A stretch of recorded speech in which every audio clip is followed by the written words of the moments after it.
the opening pages of sacred history.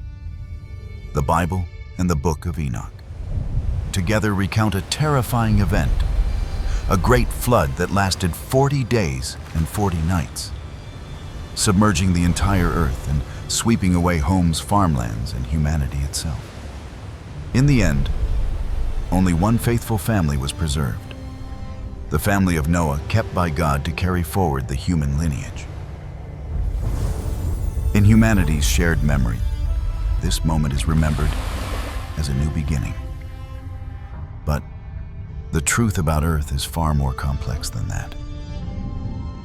Deep within the ancient clay tablets of the Sumerians, a mysterious king list records reigns lasting up to 241,200 years. An unimaginable number that suggests life existed on Earth hundreds of thousands of years ago. And it is very possible that before our present civilization, as many as 6 advanced civilizations rose and were destroyed in different ways. From fire falling from the heavens, erasing the first civilization, to the reality of a world submerged in water, where the Great Flood was not merely 40 days and nights, but a process that drowned entire continents over thousands of years. In today's video, we will not speak in vague myths.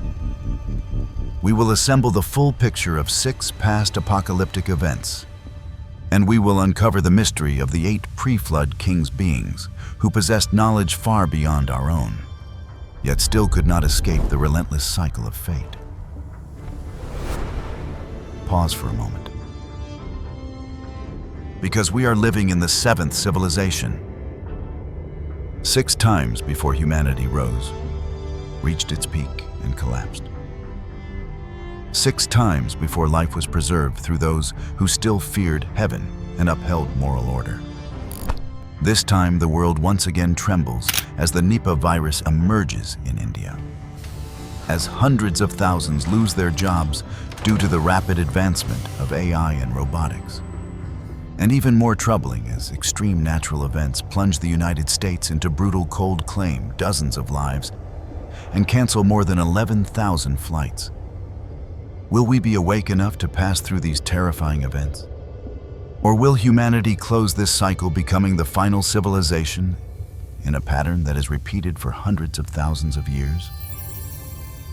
Tonight, let us search for the answer. What is the 7 civilizations hypothesis? According to the evolutionary perspective first laid out by Charles Darwin, modern humans, Homo sapiens, emerged through a biological process of evolution from earlier hominin ancestors.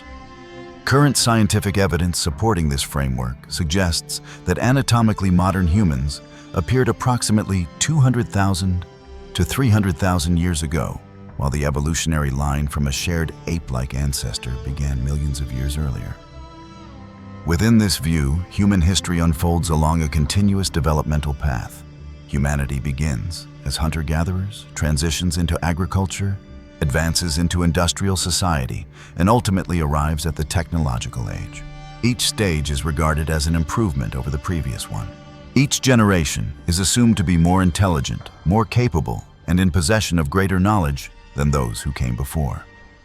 However, when this linear evolutionary model is examined alongside archaeological evidence, geological data, and ancient texts, a number of contested questions begin to emerge. First, over the past several decades, archaeology has repeatedly revised the timeline of what is considered the rise of civilization. The discovery of Göbekli Tepe in modern-day Turkey, dated to more than 11,000 years ago, demonstrates that humans were constructing complex stone monuments with symbolic and ritual significance before the formal emergence of agriculture. This finding overturns the long-held assumption that farming necessarily preceded organized religion and monumental architecture. Similarly, archaeological sites around the world reveal signs of social organization, early astronomical knowledge, and sophisticated construction techniques appearing far earlier than predicted by the traditional model of development, from simple to complex. At the same time, geology records that Earth has experienced multiple abrupt climatic disruptions within the last 15,000 years. These include the Younger Dryas event, rapid sea level rise, following the last ice age, and recurring cycles of global drought. Such events were powerful enough to collapse complex societies, entirely erasing cultural footprints within only a few generations. And the questions do not stop there. Alongside revisions of civilizational timelines, the history of science has also documented discoveries that have remained controversial for decades. One frequently cited example involves rock formations, interpreted by some as human-like footprints overlapping trilobite fossils, marine organisms that went extinct more than 250 million years ago. Certain stone samples discovered in the 20th century appear to show foot-shaped impressions layered atop ancient fossils. Another case far more firmly established within mainstream science is the natural nuclear fission reactor at Oklo, located in present-day Gabon, Africa. This discovery was confirmed in 1972, when scientists detected unusual isotopic ratios of uranium in the region. Analysis revealed that approximately 1.7 billion years ago, natural nuclear fission reactions occurred at Oklo under very specific geological conditions, sufficiently enriched uranium groundwater, acting as a neutron moderator, and rock formations capable of sustaining stable reactions over extended periods. It is important to emphasize that science does not interpret Oklo as a reactor designed by intelligence. It is understood as a purely natural phenomenon that emerged when rare physical conditions aligned. Nevertheless, the Oklo discovery carries a deeper implication. It demonstrates that extremely complex processes, often associated exclusively with modern technology, can exist deep within Earth's history, far beyond any familiar timeline of human civilization. When controversial finds, archaeological revisions, and well-documented geological events are considered together, a larger question begins to take shape. Is the full history of humanity truly preserved in the evidence available to us today? Or have vast portions of earlier civilizational cycles been erased by ice ages, great floods, desertification, and the relentless motion of Earth's geology? And it is precisely at this point that the seven civilizations hypothesis emerges. According to this hypothesis, human history does not unfold along a single, uninterrupted line. Instead, it progresses through long cycles. Within each cycle, humanity forms. Societies develops knowledge, expands power, and then enters a period of collapse, when Earth undergoes a disruption large enough to restructure the entire order of life. Each time this happens, one civilization comes to an end, and another rises from what remains. Notably, in the early 1900s, archaeologists uncovered a clay prism in Nippur, in what is now modern-day Iraq. This text records a list of kings who ruled the land of Sumer. What shocked scholars was that the list describes the first 8 kings as ruling Earth for a combined total of 241,200 years. Some individual reigns lasted 36,000 or even 43,200 years. After this period, a great flood is said to have swept across the land, and kingship was lowered from heaven once again. From that point forward, the lifespans and reigns of kings steadily decreased, eventually aligning with the lifespan of modern humans. A similar theme appears in the writings of Plato. When Solon, the Greek lawgiver, listened to the account of an Egyptian priest, he was told, "You Greeks are like children. You remember only one flood, but before it there were many destructions. The greatest of them came by fire, not by water."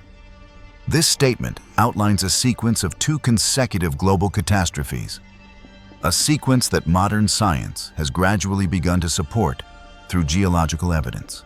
Following this line of inquiry, archaeologists continued to study Earth's deep history and the civilizations of the distant past. From this growing body of research, many scholars have concluded that before our present civilization, it is very likely that 6 other civilizations rose and were destroyed. The first reset, fire from the sky. Approximately 12,800 years ago. Around 12,800 years ago, Earth entered a sudden and dramatic disruption known as the Younger Dryas event. Numerous studies describe this event as the result of a comet or asteroid impacting Earth's atmosphere or surface. Evidence for this catastrophe appears in a distinct geological boundary layer found across multiple continents. Within this layer, scientists have identified melted glass nanodiamonds, iridium, and soot, classic indicators of extreme heat and global wildfires. The consequences unfolded almost immediately. Vast amounts of heat were released, incinerating biomass on a massive scale. Estimates suggest that nearly 10% of Earth's total biomass was burned within a very short time. Smoke and fine dust filled the atmosphere, blocking sunlight and forcing the planet abruptly back into an Ice Age climate. The civilization that existed before this event, whether remembered as Atlantis Clovis or the early builders associated with sites like Göbekli Tepe, came to an end in fire. They did not drown, they were burned, and the world entered a prolonged period of cold.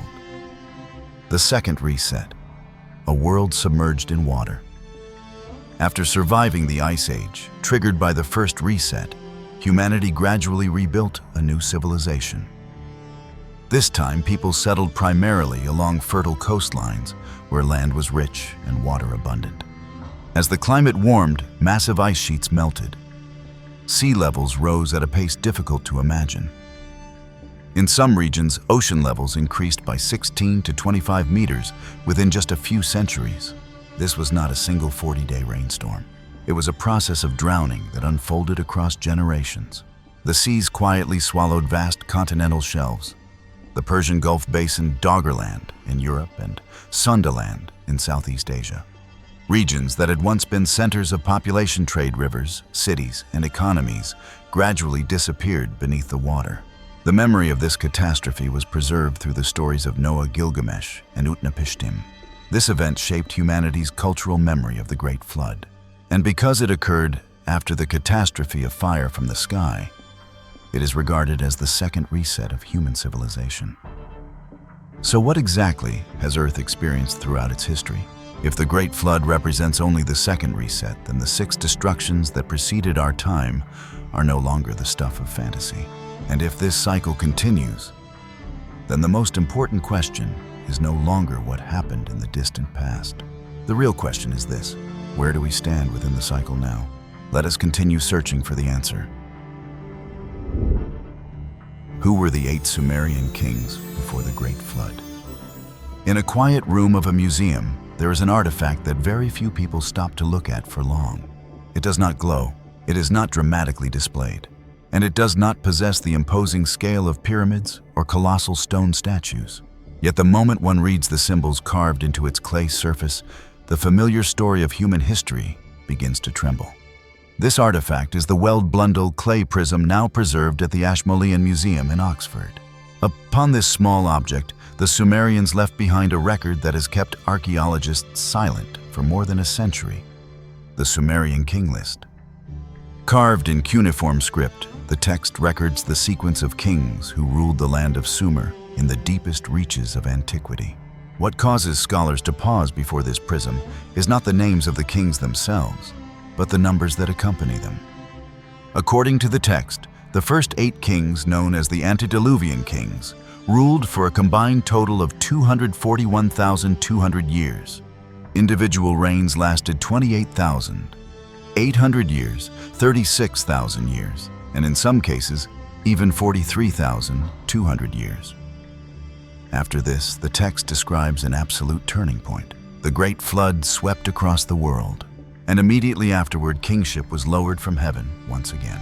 From this moment forward, the list transitions to kings whose reigns were dramatically shorter, gradually aligning with historical human lifespans, as seen in figures such as Gilgamesh. It is this seamless transition that creates the central question. When the latter portion of the list aligns clearly with archaeology and history, what meaning does the earlier portion hold?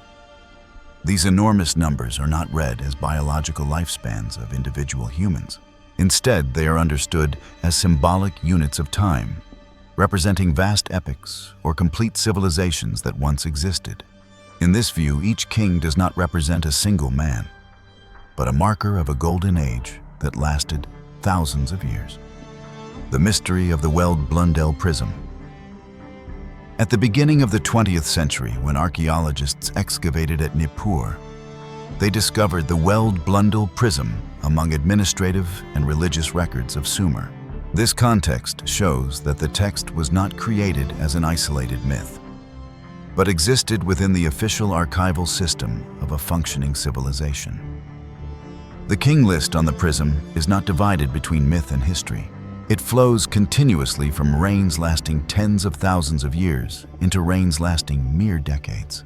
There is no annotation explaining the shift. There is no indication that the Sumerians considered the earlier portion imaginary and the later portion factual. This feature has led many scholars to suggest that the text preserves historical memory transmitted in a form different from modern historiography, a memory of distant ages in which time was measured in epochs rather than human lifetimes. From the Sumerian king list, the story expands beyond Mesopotamia and touches something strangely familiar across many ancient cultures. In India, history is viewed through 4 successive yuga cycles. In Mesoamerica, the Aztecs spoke of suns' world ages that rose and collapsed in sequence. The Hopi and Maya described worlds that were destroyed and rebuilt before the present age. Though separated by thousands of miles, these systems of thought converge on a shared understanding. Time does not move endlessly forward in a straight line. It unfolds in cycles. Each cycle has a beginning, a period of flourishing, and an end. Humanity does not continually ascend from generation to generation, but repeatedly passes through vast loops of formation, expansion, and collapse. Within this framework, the Sumerian king list takes on a new meaning. Numbers spanning tens of thousands of years no longer appear incomprehensible. They become markers of epochs, remembered through symbolic language. From this perspective, the 7 civilizations hypothesis places the Sumerian record within the same conceptual tradition as other global models of cyclical time. Seen this way, the 8 antediluvian kings no longer appear as historical individuals in the modern sense. They function as symbols used to preserve the memory of vanished ages. Each king represents a long phase in which world order knowledge and power reached a peak before yielding to the next cycle. At the opening of this sequence stands Alulim, the first king of Eridu. The Sumerian text states clearly that his kingship did not come from humanity, but was lowered from heaven. This phrasing casts Alulim not merely as a ruler, but as the embodiment of an order established from a higher realm. In modern interpretations, particularly those proposed by Zechariah Sitchin, Alulim is viewed as representing a race possessing knowledge far beyond that of early humans. While this interpretation remains hypothetical, it reflects the strong impression left by the ancient text itself. Alulim belongs to a world unlike any familiar historical period. After Alulim, Alalgar inherits kingship at Eridu. If Alulim symbolizes initiation, Alalgar represents stabilization. His reign is often understood as the phase in which kingship became institutionalized, when the first city evolved from a settlement into an organized urban center governed by law, ritual, and social structure. Power shifts from mere presence to sustained authority. From Eridu, the center of power moves to Bad Tibira under Enmenluana, the longest reigning king in the entire list. Bad Tibira is traditionally associated with metallurgy and production, and Enmenluana's reign is often viewed as symbolic of an ancient industrial age. It evokes a time when humanity no longer relied solely on nature, but actively transformed matter on a large scale. Next comes Enmen-Galana, described as the Lord of the Heavenly Me. In Sumerian thought, the Eme were not simple laws, but sacred principles governing everything from human society to cosmic order. Associating Enmen-Galana with the Me marks this reign as an age of knowledge law and deep understanding of natural rhythms, an era in which power was rooted in wisdom rather than force. Dumazid follows, bearing a strikingly different image. Known as the shepherd, he represents care, nourishment, and the bond between humanity and life itself. Yet Dumuzid's story centers on death and return tied to the goddess Inanna. His narrative became the template for later myths of dying and rising gods. Through Dumuzid's cyclical thinking becomes explicit, life transforms through recurring phases rather than ending permanently. Then comes Antediluvian, ruler of Larak. To this day, Larak has not been conclusively identified archaeologically. Its absence suggests that Larak may represent a spiritual or symbolic center rather than a fixed geographic location. His reign is therefore seen as a phase where authority shifts away from territory toward intangible values. Enmen-dur-ana, king of Sippar, introduces yet another dimension. Ancient texts describe him as being taken up to heaven while still alive to receive divine knowledge. This image closely parallels Enoch in the Bible, who was likewise taken and given revelation without experiencing ordinary death. Through Enmen-dur-ana, knowledge becomes supreme, and the link between heaven and earth stands at the center of world order. Finally comes Ubara-Tutu, king of Shuruppak, and the last ruler before the Great Flood. His reign marks the end of the Antediluvian age. Ubara-Tutu is remembered not for power or wisdom, but for transition. He was the father of Ziusudra, the survivor of the flood who carried humanity forward in Sumerian tradition, paralleling the biblical Noah.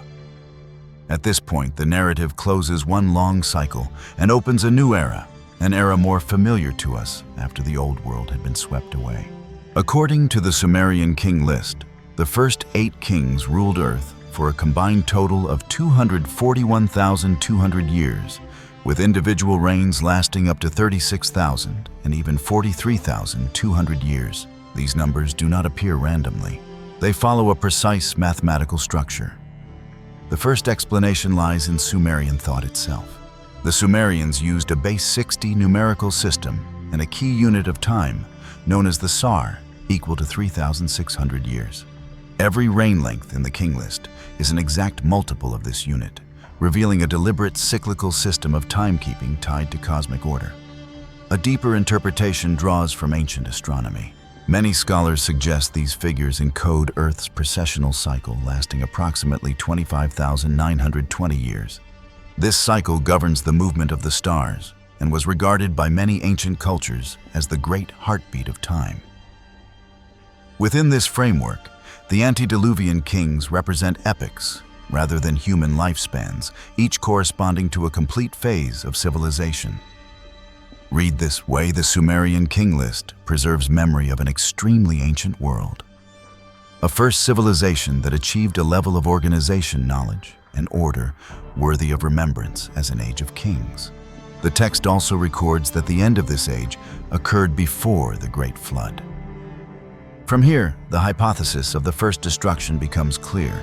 Before the world was submerged in water, Earth experienced another global catastrophe. A disaster from the sky.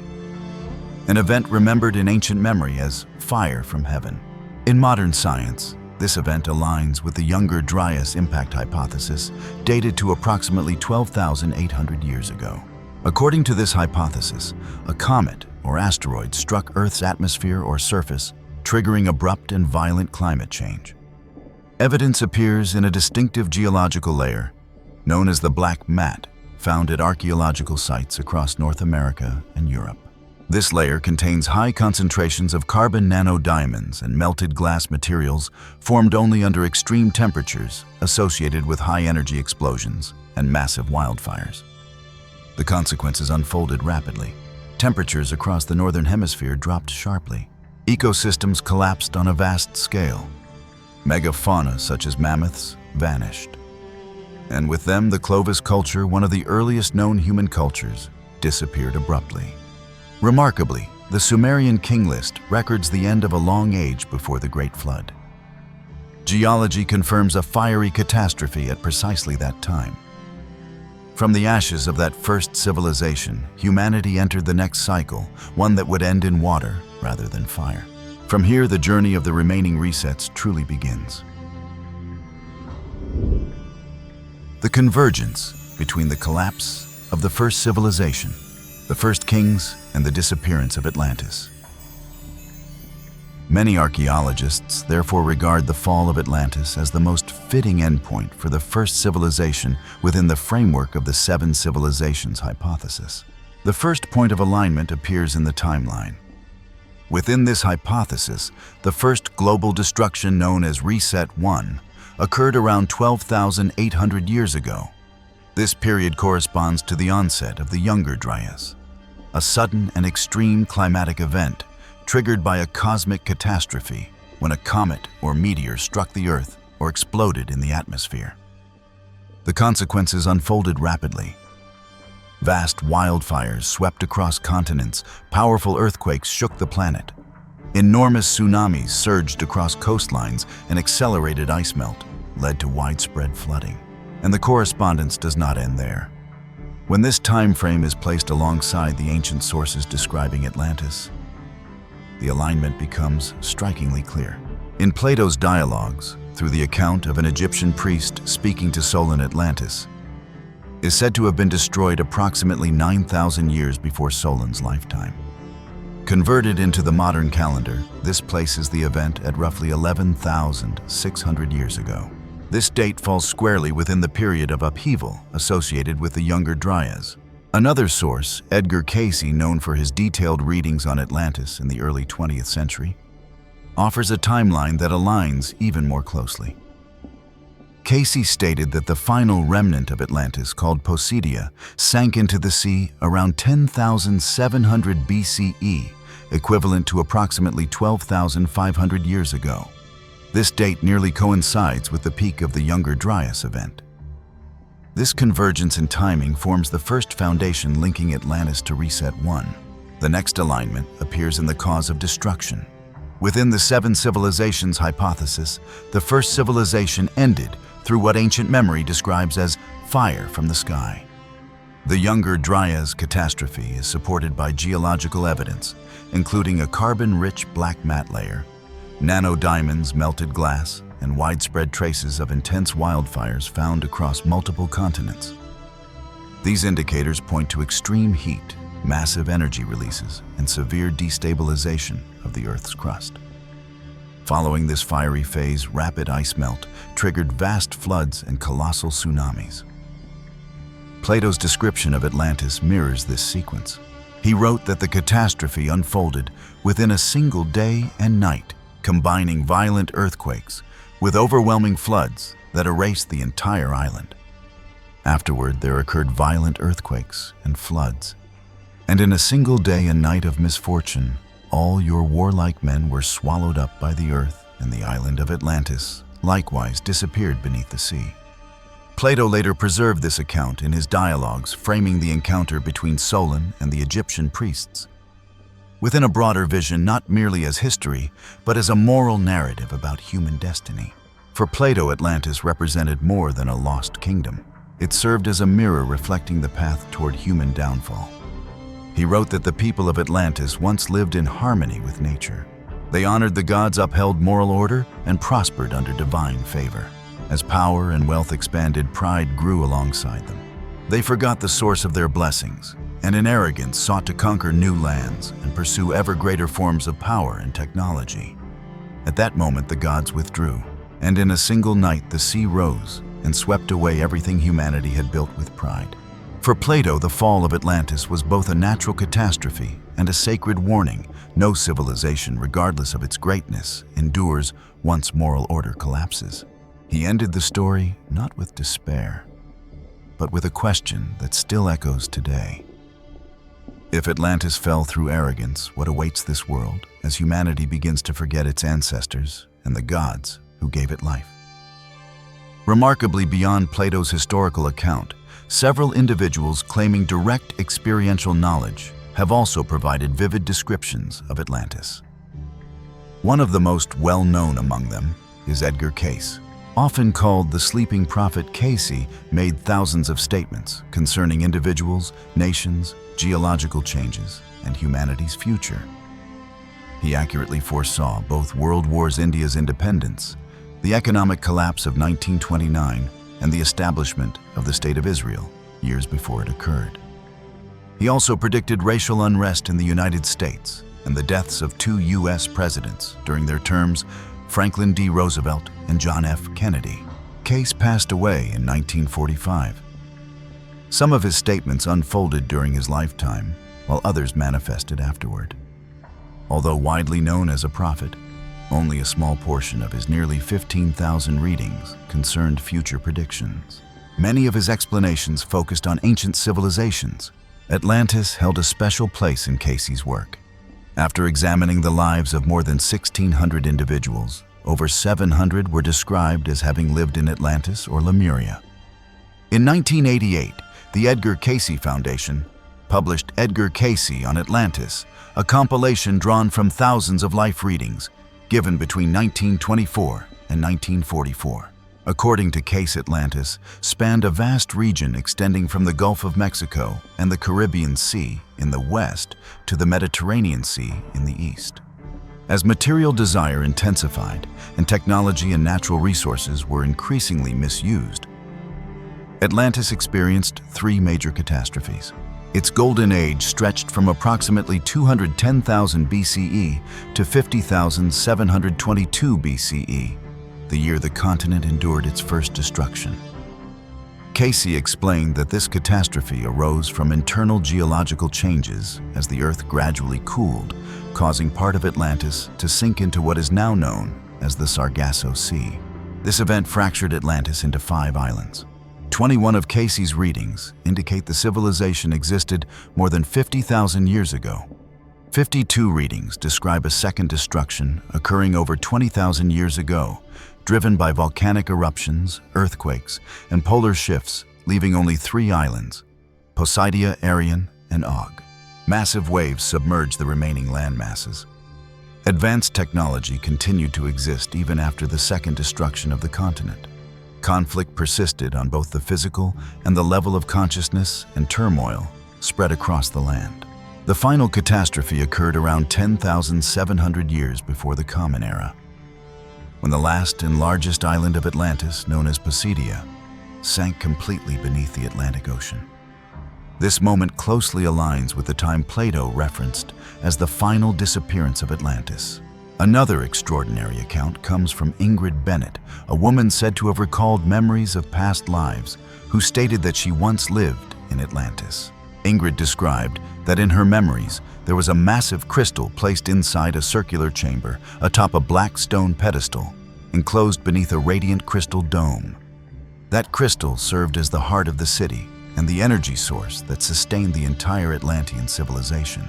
In that lifetime, Ingrid was a learned scholar chosen to become a guardian of the crystal, also known as a priestess of light.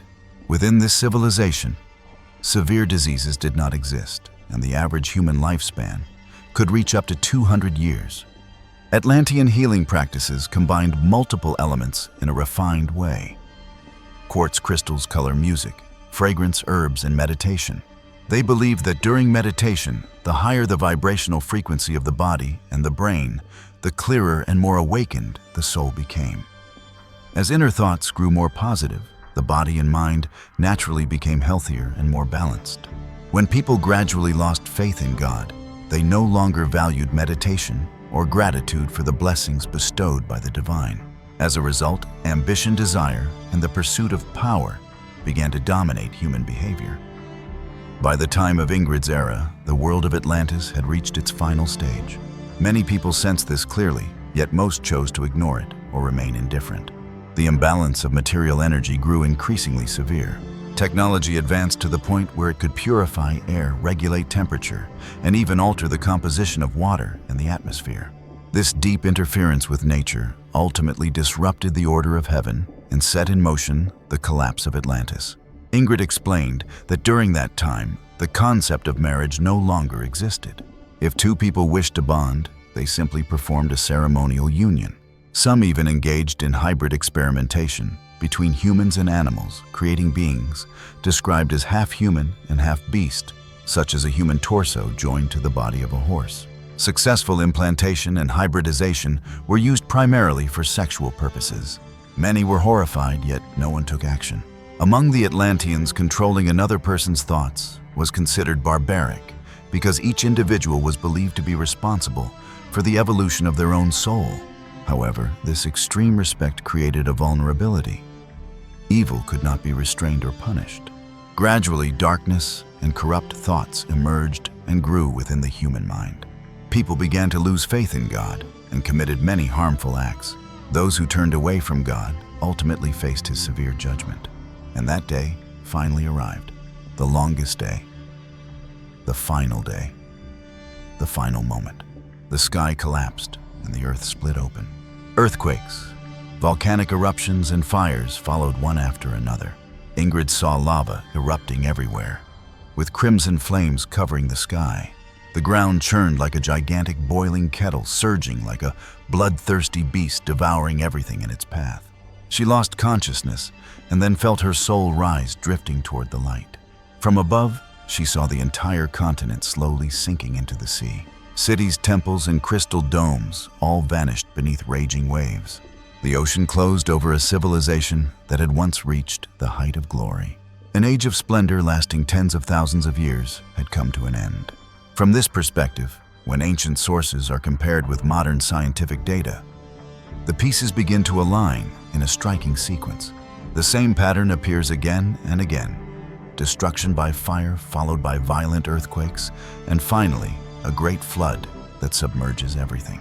This is the characteristic sequence of a cosmic catastrophe that triggers a chain reaction affecting Earth's climate and geology. At its deepest level, the root cause of such great disasters lies in humanity's neglect of moral values. Traditional moral principles were originally taught to humanity by the gods themselves. Therefore, moral decay represents the greatest form of irreverence toward the divine. From this understanding, the punishments that descend upon the earth become the inevitable outcome for humanity, unless people recognize their mistakes and choose to correct them. From the moment the first civilization closed its chapter in fire and judgment, the story of humanity did not come to an end. Those who survived stepped out of the ashes, carrying faint memories of a world that had vanished, and began rebuilding life on a rapidly changing earth.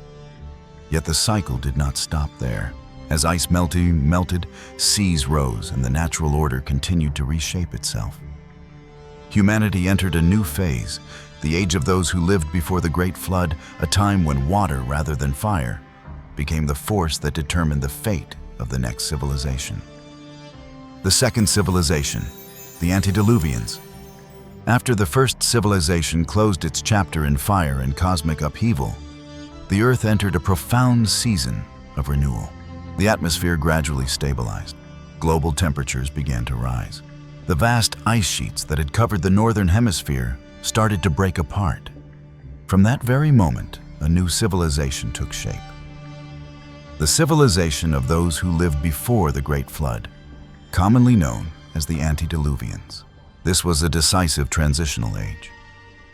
Humanity carried faint memories of a former world that had already collapsed, while learning to adapt to a planet reshaping itself with each passing generation.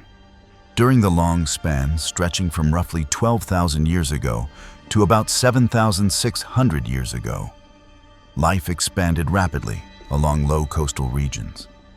Fertile soil, abundant fresh water, and a mild climate created ideal conditions for social growth. At that time, global sea levels stood approximately 120 meters lower than they do today. This meant that the continental shelves now buried beneath the oceans were once vast stretches of dry land. These regions became the primary centers of survival and development for the second civilization. One of the most significant of these regions was the Persian Gulf. Before it flooded, this area existed as a massive river valley where the Tigris and Euphrates converged, forming a rich ecosystem that extended toward the Indian Ocean. Many researchers regard this land as the closest real-world counterpart to the idea of the Garden of Eden, and as the early cradle of the Ubaid culture, the direct precursor to the later Sumerian civilization. Farther east, Sundaland spread out as a colossal landmass connecting what is now Southeast Asia to the Asian mainland. This region once encompassed present-day Indonesia, Malaysia, Thailand, and reached as far as the Philippines. Larger than modern-day Iran's Sundaland supported dense organized communities with deep experience living in water-rich environments. As sea levels rose, the disappearance of Sundaland triggered major migration waves, opening pathways for human expansion across the Pacific. In Europe, Doggerland connected the British Isles to the continental mainland. This flat forested land, rich in wildlife, supported large hunter-gatherer populations. Doggerland functioned as a corridor of survival, enabling movement exchange and the formation of extensive social networks before the North Sea rose and submerged the entire region. Throughout this era, human life remained closely tied to coastlines. Communities organized themselves around rivers, lagoons, and low-lying lands, abundant in resources. This intimate connection placed the civilization directly in the path of a global transformation. As ice melted at an accelerating pace, a series of geological events confirmed by modern science unfolded. Among them, Meltwater Pulse 1. A became the decisive turning point. Within just a few centuries, global sea levels surged by approximately 16 to 25 meters. For communities living on low continental shelves, the ocean advanced generation by generation, season by season, memory by memory. Familiar hunting grounds slowly vanished beneath the waves. Ancestral burial sites disappeared under salt water. Geographic landmarks that once shaped humanity's mental maps dissolved away. This unfolding transformation came to be remembered as a world drowned by water, a prolonged process that forced humanity to abandon ancestral homelands and migrate deep inland. From these migration waves, archaeology records the sudden appearance of the Ubaid culture in southern Mesopotamia, around 6,500 years before Christ. This culture arrived with fully developed agricultural knowledge, refined building techniques, and a clear social structure. Many scholars see this as direct evidence of survivors from the flooded Persian Gulf carrying the knowledge of a lost coastal civilization into the interior to rebuild life anew. The memory of this immense flood did not fade. It was preserved and passed down through sacred stories across the world. In ancient Mesopotamia, the Sumerian king list records that kings such as Ubaratutu ruled in cities like Eridu and Shuruppak before the flood swept over the land, serving as one of the clearest cultural records of the Great Flood, submerging an entire civilization. The Sumerian king list opens with a cosmic declaration: kingship descended from heaven. The text then lists the earliest dynasties ruling the most ancient cities: Eridu, Bad, Tibira, Larak, Sippar, and Shuruppak. After naming the final king of the Antediluvian age, the text records an absolute turning point. Then, the flood swept over. Immediately after this line, the structure of the world changes. Kingship descends from heaven once more, yet now the reigns grow far shorter, aligning with historical human lifespans. This reveals that in Sumerian thought, the Great Flood marked more than a natural disaster. It stood as the boundary between two ages of humanity. The central figure standing at that boundary is Ziusudra, king of the city of Shuruppak. In ancient Sumerian texts, Ziusudra appears as a righteous ruler, living in harmony with the divine order and faithfully maintaining sacred rites. When the gods resolved to let water sweep across the world, that decision remained unspoken. Yet Enki, the god of wisdom, fresh water, and life, acted to preserve humanity. Enki did not openly defy the divine council. Instead, he delivered his warning with subtlety. In Sumerian accounts, Enki speaks to Ziusudra through the reed wall of his house, allowing the message to be spoken without directly addressing a human. Enki reveals that a flood is approaching, powerful enough to submerge the land, and instructs Ziusudra to build a great vessel, bringing with him his family livestock and the seeds of life. When the flood begins, rain falls without pause. Rivers overflow. Water spreads across the earth. For many days, the world descends into chaos. Eventually, the waters recede. Ziusudra opens the door of the vessel. Sunlight returns to the land. He steps out and offers a sacrifice of thanksgiving to the gods. This act holds deep importance in Sumerian religious thought. The scent of the offering calms the gods. The divine council acknowledges that life has been preserved. Ziusudra receives blessing, and in some versions he is granted prolonged life in a sacred land to the east, where the realms of gods and humans intersect. Centuries later, as Akkadian culture inherited Sumerian tradition, this story was retold under new names while preserving its core structure. Ziusudra became Utnapishtim in the Epic of Gilgamesh. In this epic, Utnapishtim recounts the flood to Gilgamesh as sacred memory. He describes Enki's warning, the precise dimensions of the vessel, the storm that raged for 6 days and 7 nights, and the ship's final resting place upon a mountain. After the waters withdraw, Utnapishtim releases birds to search for dry land, then offers sacrifice. The gods gather around the fragrant smoke and grant Utnapishtim and his wife life beyond the limits of ordinary humanity. He becomes the sole survivor of the world before the flood, carrying the memory of a vanished civilization. What stands out is that in both Sumerian and Akkadian traditions, the Great Flood appears not as blind destruction, but as an act of cosmic reordering, marking the close of one world and the emergence of another, all unfolding under the watchful authority of the gods. And it is precisely from this Mesopotamian memory that the image of the Antediluvians became deeply engraved in human history. People who lived at the boundary between two worlds. One world that sank beneath the waters, and another that had only just been reborn. In the Bible and in the forbidden Book of Enoch, that same memory appears through the story of Noah. According to historical and scriptural study, as early as the time of Noah's grandfather, Enoch, humanity had already been warned by the heavenly beings about an approaching catastrophe, about the second great destruction of humankind. And once again, the root of everything lay in human morality. From the very beginning, when God created the heavens and the earth, human beings were given a sacred position to live in the Garden of Eden, to walk with Him in innocence and glory. Yet through a single act of disobedience, sin entered the world, bringing suffering and death with it. From that moment on, the generations recorded in Genesis follow a somber rhythm. This man had sons and daughters, lived so many years, and then died. That rhythm tolls like a bell through history, reminding humanity that from Adam onward, mankind had drifted away from the eternal life once meant for them. The very first generation after Adam already bore the mark of tragedy and sin.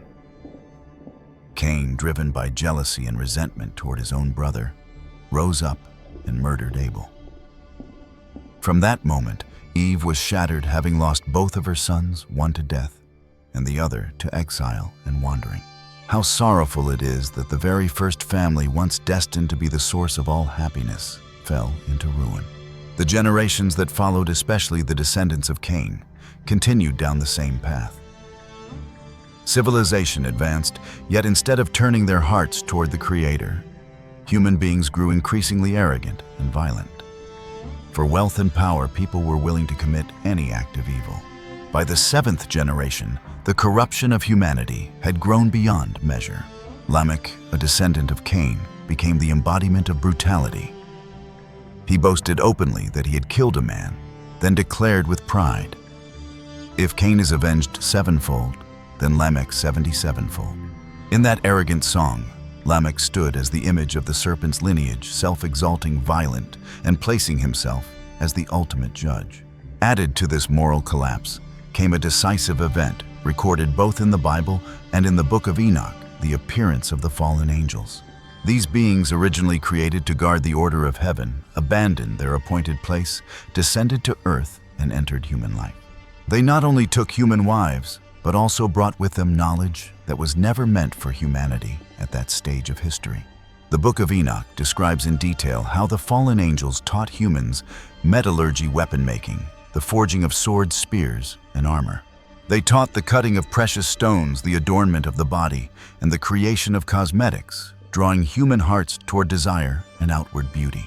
They taught astronomy not to inspire reverence for divine order, but to seize power, read omens, and manipulate fate.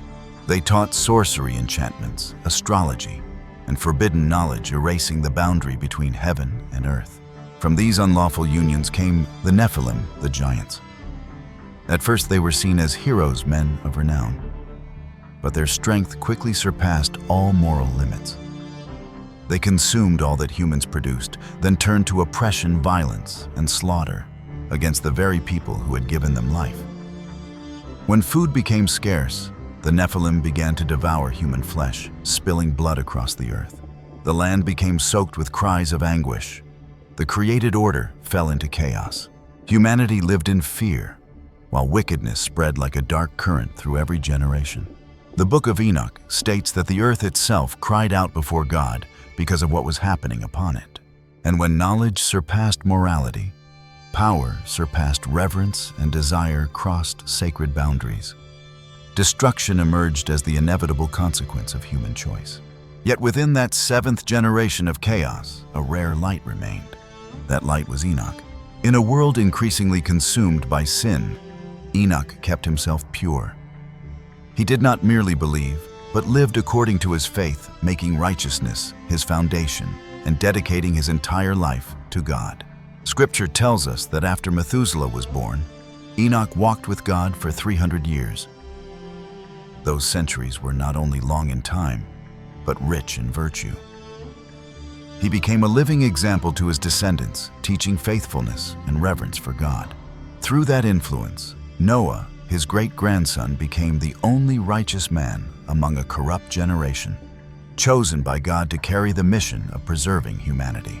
The Epistle to the Hebrews records, by faith, Enoch was taken away so that he did not see death, and he was commended as having pleased God. Hebrews chapter 11, verse 5. This stands as sacred testimony to the completeness of his life, a life so aligned with God that even death could not claim him. When Enoch completed his mission and God took him away, the world continued its descent into chaos. Violence spread everywhere. The land lost its peace. Human beings lived according to desire and greed for wealth. Within the lineage of Seth, only a few still held reverence for God, and among them, Noah stood apart. The Bible describes Noah as a righteous man, blameless in his generation, who walked with God. He did not withdraw from the world, yet he did not allow the world to shape him. Amid the noise of violence and ambition, Noah kept his heart still fulfilling his role as husband, father, and quiet worshiper of God.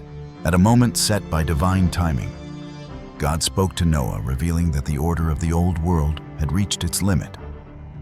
The earth was filled with violence. Blood had soaked into the ground. A great event was approaching to cleanse the land. God did not merely warn Noah. He gave him a precise plan. He commanded Noah to build a great wooden ark with exact dimensions, specific levels, compartments, and openings. The ark was not designed to conquer the sea, but to obey heaven. It became a symbol of absolute trust, built in the midst of a world that neither understood nor believed. For many years, Noah labored on the ark. Every strike of the hammer testified to his faith. Every plank fitted into place was an act of obedience. Those around him mocked him. They saw no storm clouds. They sensed no danger. But Noah acted according to what had been spoken, not what was visible. When the ark was complete, God called Noah and his family inside. He also brought the animals before Noah, each according to its kind, so that life might be preserved. Everything unfolded not in chaos, but in perfect order at the appointed time. Then the day arrived. The heavens opened. Waters poured down from above. The great fountains of the deep burst forth. Rain did not merely fall, it surged relentlessly. The ground softened. Rivers overflowed. Stable lands began to collapse. The familiar order of the world dissolved beneath the roar of water. For 40 days and 40 nights, the waters continued to rise. Cities vanished. Fields were erased. Structures once celebrated as human achievements sank beneath the flood. Only one vessel remained upon the endless waters, the Ark of Noah. It was not overcome by waves. It was not torn apart by currents. For both the ark and its occupants were under God's protection. When the rain ceased, the waters still covered the earth for a long time. Noah waited patiently.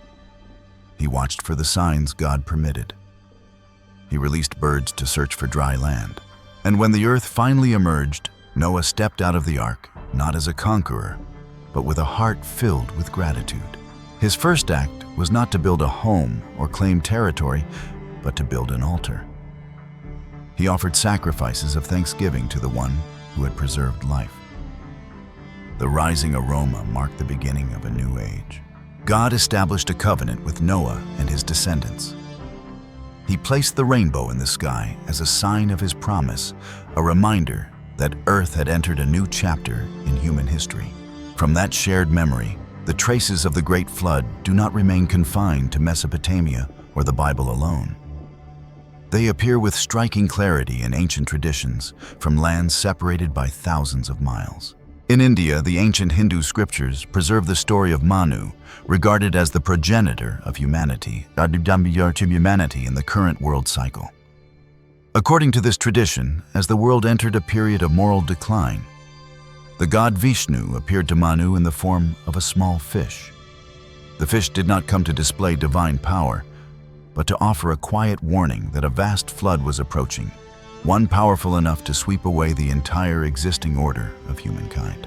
Manu was instructed to build a great vessel and to carry with him the seeds of all plants, the necessary living creatures, and the essential knowledge required to restore life after the waters receded.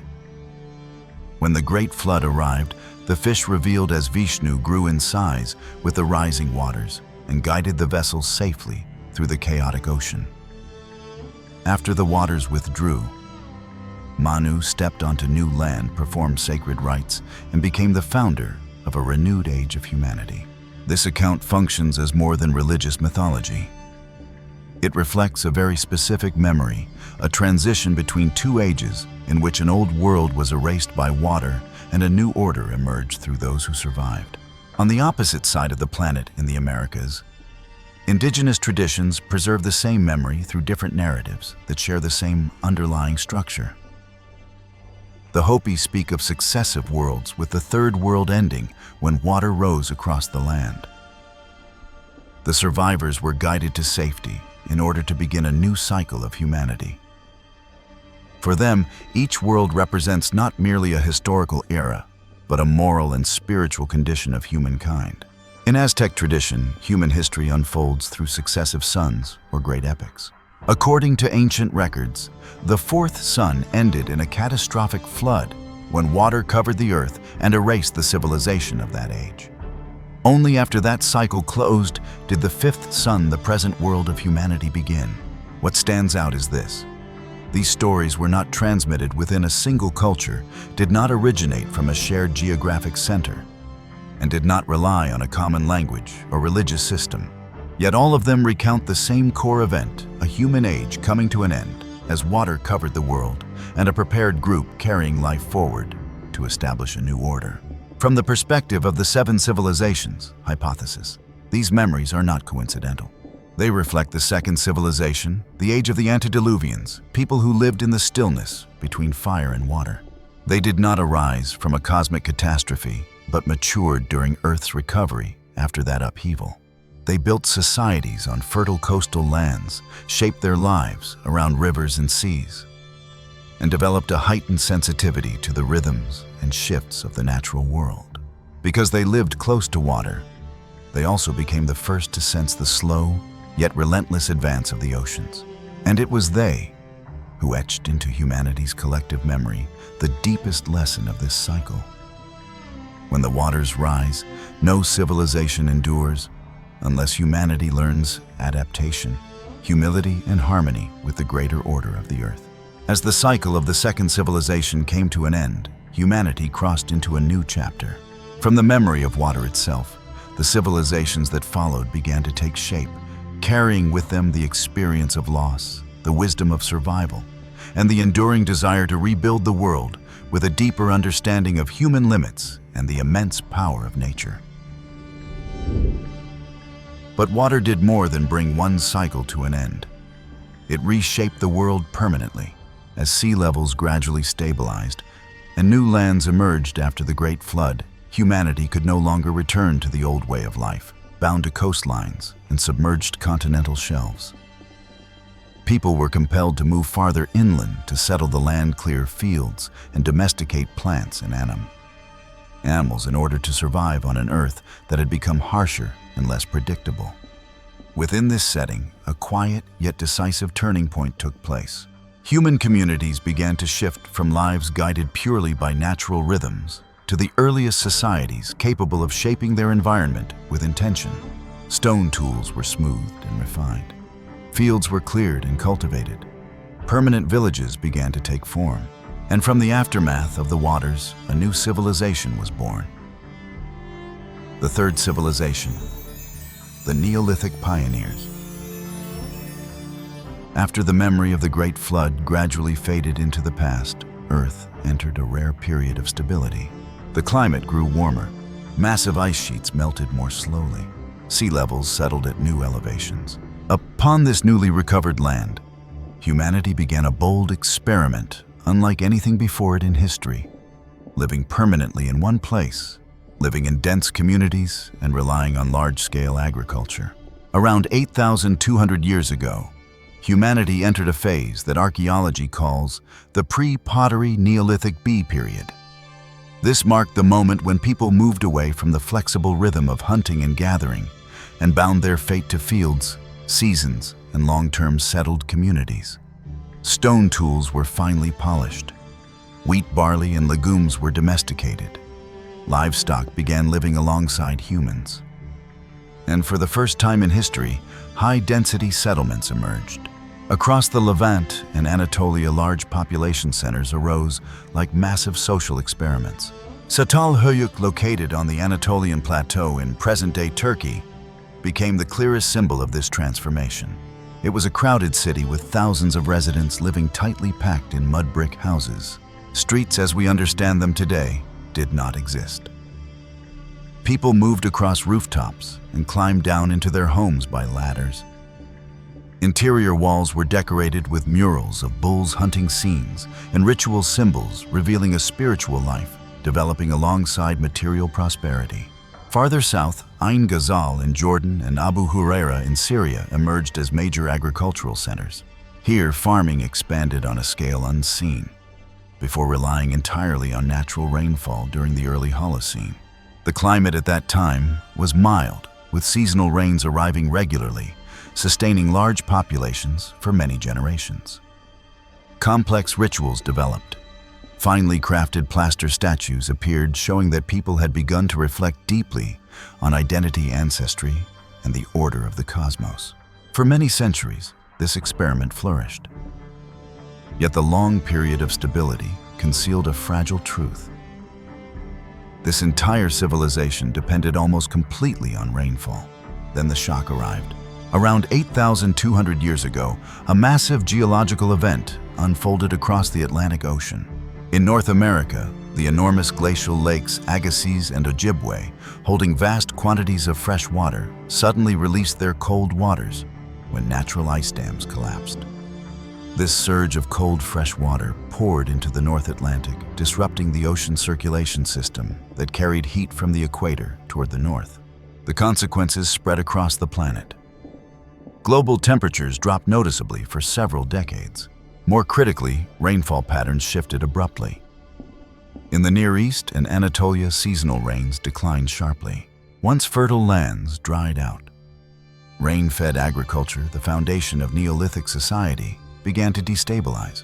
The destruction of the third civilization did not arrive as a sudden catastrophe, but as a slow and irreversible chain of breakdowns, beginning with climate and ending with social collapse. First came the prolonged climate shock. Not a single failed season, but many consecutive weak rainy seasons followed one another. Soil moisture declined. Crops grew poorly. Harvested seeds failed to sustain the next planting cycle. Next came the collapse of rain-dependent agriculture. Food supplies that once felt abundant grew scarce. Storage reserves that had long protected communities gradually emptied year after year. The next fracture appeared inside the earliest mega-settlements. Dense communities like Çatalhöyük had been designed for abundance, not prolonged scarcity. As food declined, high population density became a burden. Archaeological evidence reveals worsening diets, rising competition for resources, and the gradual abandonment of spiritual rituals that once held communities together. Some houses were vacated, then entire neighborhoods were deserted in stages. Finally came forced dispersion. When land became exhausted and rainfall failed to return, people divided into smaller groups and migrated in many directions in search of stable water sources. Some moved toward major river valleys, some descended into lower lands, others wandered for generations. This process completely ended the centralized social model of the third civilization. From the perspective of collective memory, this collapse was more than a struggle for survival. It became a deep imprint on the human mind. Communities that had once lived tightly packed within large settlement centers experienced something unprecedented. Their familiar world unraveled from within, not through war, but through exhausted land. Repeated crop failures and water sources that grew increasingly uncertain. For many generations before that moment, people had grown accustomed to living together. They shared the same space, the same rhythm of daily life, and the same rituals and symbols. Language, customs, and knowledge circulated within dense communities, creating the sense that humanity was building a unified world, ordered, stable, and within its control. When the climate shifted, that order began to fracture. Harvests failed again, and food stores slowly ran dry. The pressure of survival strained relationships between people. Decisions once made through shared agreement turned into sources of conflict. Rituals that had held communities together gradually lost their meaning as hunger became the dominant concern. When the major centers could no longer sustain their populations, fragmentation became inevitable. People left their homes, not in a single chaotic exodus, but in successive small waves. Each group carried its own way of speaking, its own methods of farming, and its own memories of what had been lost. Though they began with a common language, generations of separation led their speech to change. Customs adapted to new environments. Ways of understanding the world slowly diverged. In the story of Babel, the idea that language was confused reflects a clear archaeological reality. As unified social networks broke apart, groups became isolated from one another, and cultural and linguistic differences emerged naturally over time. Being scattered across the earth was not an instant punishment, but the long-term outcome of an ecological crisis that forced people to abandon the centers they had once taken pride in. Seen in this light, the Tower of Babel is no longer a purely abstract or symbolic tale detached from history. It stands as a collective memory of the end of one of humanity's earliest experiments in large-scale centralized society. It preserves the moment when people came to understand that unity could not be sustained by ambition and technique alone once the natural foundations beneath them had shifted. And from that dispersal, humanity moved into a new chapter of its story. Cultural diversification accelerated. Migration flows moved toward regions with reliable water, especially the great river valleys of the Tigris, Euphrates, and Nile. From these survival migrations, the foundations of later river-based civilizations were laid. The third civilization thus left humanity a profound lesson. People learned how to build complex societies, but they also learned the limits imposed by global climate. When rainfall patterns shifted, an entire social order unraveled. From this quiet collapse, humanity drew a crucial understanding: long-term survival required living alongside water, not relying solely on rain from the sky. That is why the civilizations that followed were born beside great rivers, where water flowed year-round, where people learned to manage, adapt, and build more resilient forms of order. The fourth civilization, the Green Sahara people. After the river-based communities of the previous era gradually stabilized their way of life, Earth entered a phase that is difficult to imagine today. What would later become the hottest desert on the planet once carried an entirely different face. At that time, the Sahara was not a deadly sea of sand, but a vast green savanna stretching for thousands of miles, where watergrass and life filled every horizon. From approximately 5,500 to 5,000 years ago, North Africa stood at the final stage of what scientists call the Green Sahara, or the African Humid Period. Seasonal rains fell regularly. Rivers appeared and disappeared in rhythmic cycles. Large and small lakes dotted the land like strings of pearls across the continent. Savanna grasslands spread widely, capable of sustaining massive herds of animals, such as elephants, giraffes, rhinoceroses, and hippopotamuses. Human beings did not merely survive here, they flourished. Rock engravings at Tassili Najjer in Algeria and the Ennedi Plateau in Chad record vivid scenes of daily life: people herding cattle, hunting large animals, dancing in ritual ceremonies, and even swimming in lakes. Many of these engravings are monumental in scale, some reaching heights of nearly 1 meter. The artwork portrays a population enjoying a prosperous pre-desert life. Numerous scenes depict everyday activities, men hunting women, grooming their hair, and groups dancing in circles. Many images show animals commonly found in the region. Elephants, rhinoceroses, lions, ostriches, giraffes, hippopotamuses, antelopes, and more. Depictions of dwellings reveal that Sahara inhabitants lived in dome-shaped grass huts. Ceramic vessels also appear frequently in the artwork. They raised livestock extensively. Numerous paintings portray cattle, goats, sheep, and pigs. Domesticated dogs also appear. Fishing was a widespread activity. All of this demonstrates that the people of the Green Sahara were not aimless wanderers. They were organized pastoral societies with knowledge far beyond the common image of prehistoric humans. This is shown most clearly at Nabta Playa, deep within what is now the Nubian desert of Egypt. At Nabta Playa, archaeologists discovered a stone circle erected approximately 7,000 years ago.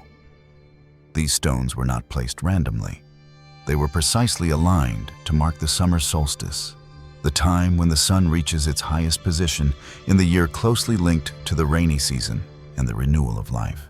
Some stone alignments also point toward significant stars in the night sky.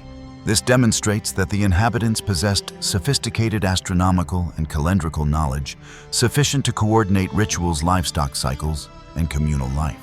Farther west, at Gobero, in present-day Niger, an ancient lake that existed for thousands of years became a center of human settlement.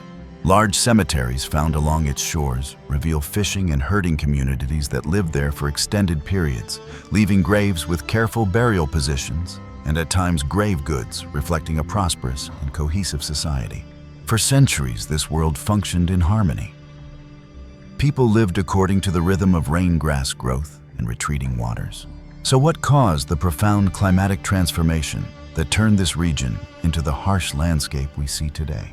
Most scientists believe the Sahara dried out due to changes in Earth's orbit, which altered the amount of solar energy Earth received from the sun.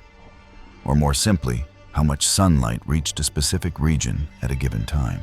This energy depends on factors such as geographic location, time of day, season of the year, topography, and local weather conditions. According to climate scientist Dr. Gavin Schmidt, around 8,000 years ago, Earth's orbit differed slightly from today. The axial tilt shifted from approximately 24.1 degrees to the present value of 23.5 degrees. Additionally, Dr. Schmidt explains Earth reached its closest point to the Sun during Northern Hemisphere summer in August. Today, that closest point occurs in January. As a result, summers in the Northern Hemisphere were warmer back then than they are now. There was indeed a distant time when the Sahara Desert was lush and green. These changes in axial tilt and precession, or wobble, are driven by gravitational forces from other bodies within the solar system. To understand this clearly, imagine a spinning top. Just like a top, Earth gently wobbles in a circular motion around its rotational axis. The axial tilt varies between approximately 22 and 25 degrees every 41,000 years, while precession operates on a cycle of about 26,000 years. These cycles are calculated by astronomers and confirmed by geologists studying marine sediment records. If we have a sufficiently long time series with reliable dating, Dr. Schmidt explains, we can observe frequency patterns in the data that match the cycles predicted by theory. Although scientists agree that the Sahara was once green, there remains debate about how exactly this transformation unfolded. Due to limited records of ancient environments, researchers often rely on climate models.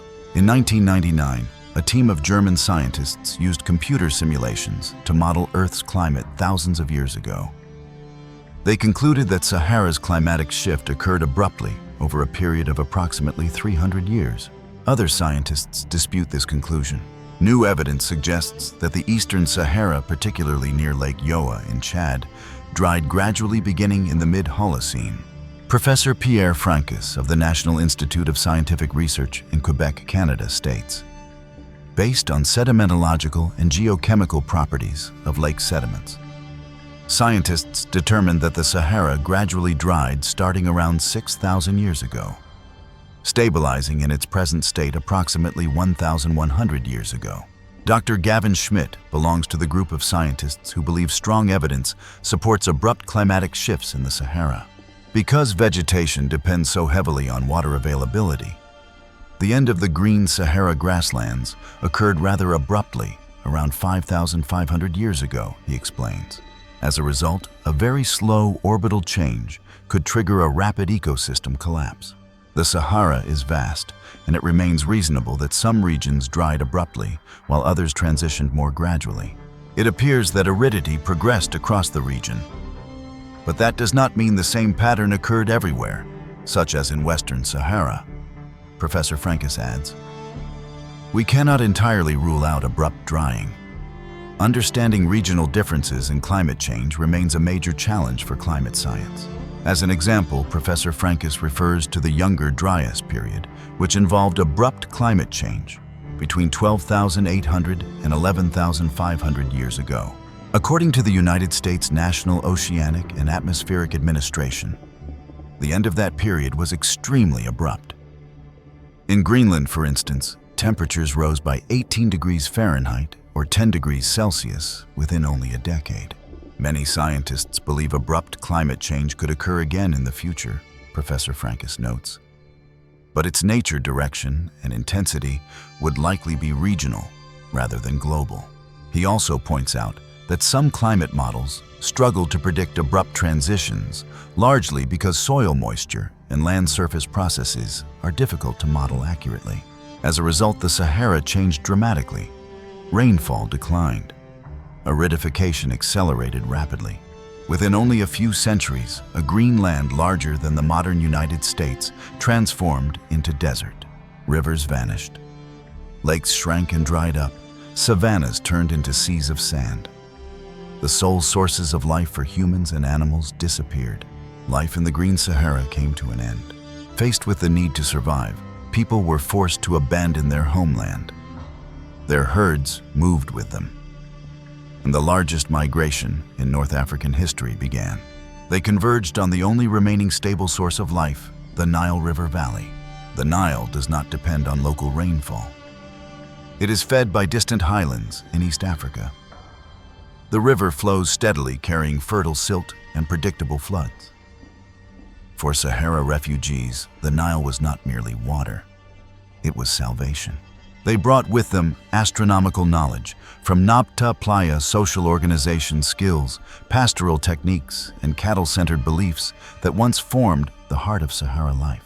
Researchers believe that many foundational symbols of ancient Egypt, from the sky goddess Nut, depicted as a cow, to the sacred role of cattle in royal ideology, originated directly from the memory of the Green Sahara. In this sense, the collapse of the fourth civilization became the heartbeat that gave birth to ancient Egypt. In the deep memory of humanity, this event survives as the story of a lost paradise. People once lived within a vast garden where nature was generous and life abundant. Then the environment changed. The land grew harsh. Humanity was forced to leave, entering a more demanding life, dependent on rivers' discipline and sustained labor. That moment marked the end of a golden age and the beginning of a new chapter where civilization no longer relied on nature's generosity, but on adaptation, organization, and remembrance of lessons learned from worlds that vanished. The fifth civilization, the Pyramid Builders.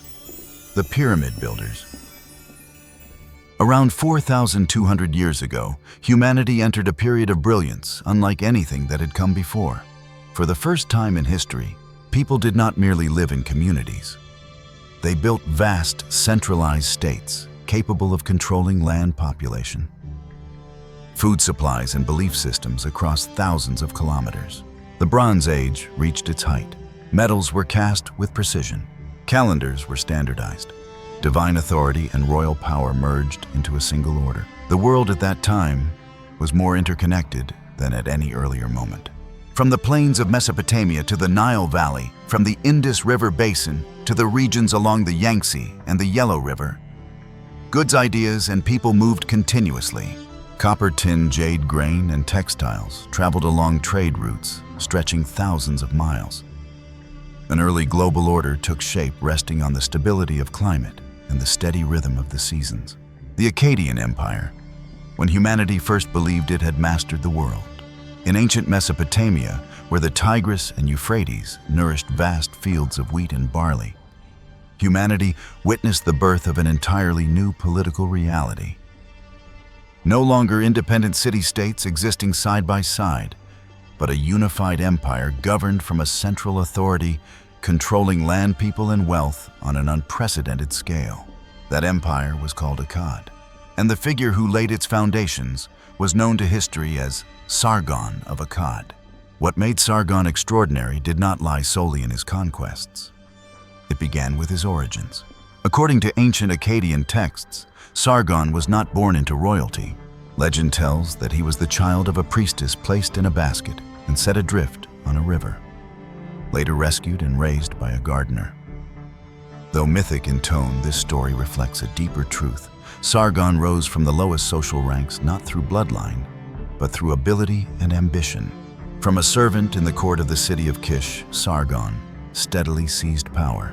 He defeated the great Sumerian city-states of Uruk-ur and Lagash cities that had existed for centuries with strong and independent identities. For the first time, rivals locked in constant competition stood beneath a single banner. Sargon's territory stretched from the Persian Gulf in the south to the shores of the Mediterranean in the west. This expansion did not rely on conquest alone. It marked the creation of a multi-ecological empire, where agriculture, trade, and military power were integrated into one unified system. Sargon did not destroy the cities he conquered. He preserved local administrations while appointing Akkadian governors. Taxes were collected regularly. A standing army was maintained.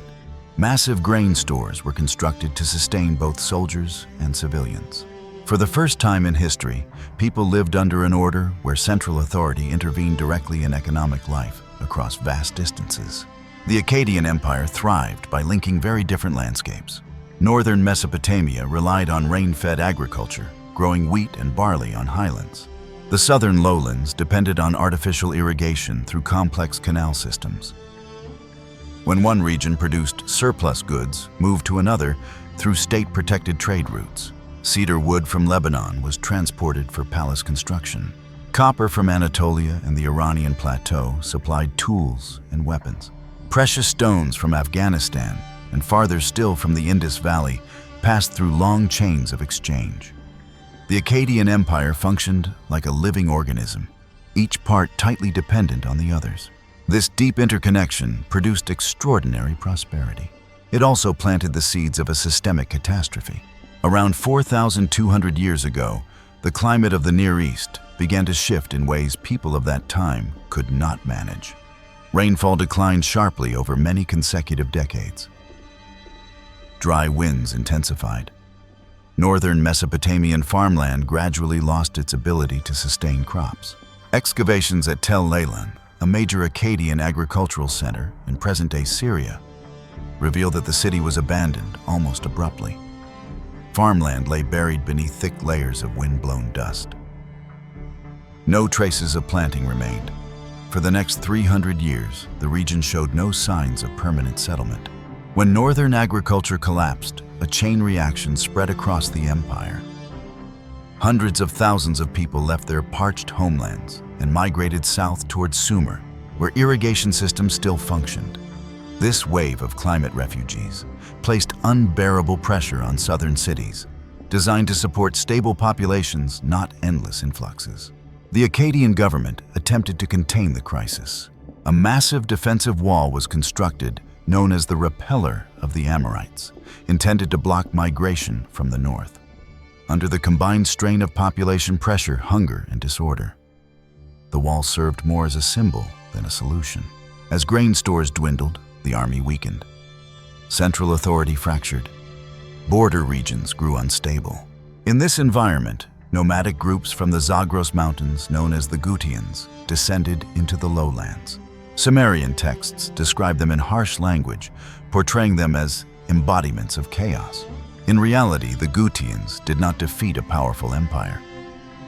They entered a vacuum left by a state already exhausted by hunger and drought. Ancient people lacked the concept of climate change. They explained collapse through myth. The text known as the Curse of Akkad tells of divine punishment by the god Enlil for the arrogance of Akkadian kings, especially Naram-Sin Sargon's grandson, who proclaimed himself a living god. Modern science reveals that this curse reflects a physical reality, global climate disruption. The Akkadian Empire fell under the weight of severe climatic change. Humanity struggled to adapt and survive, leading to the collapse of one of the most powerful states the ancient world had ever known. But Akkad was not the only place where divine punishment interpreted through harsh natural forces seemed to descend. At the same time, southwest of Mesopotamia, another civilization stood at the height of its power and confidence. A kingdom built not through conquest, but through order, ritual, and enduring stone. A society that believed its king was the child of the gods, and that cosmic order revealed itself through the steady flow of a single river. That civilization was ancient Egypt. Since 1991, archaeologists have discovered more than 160 ancient tombs on the Giza Plateau.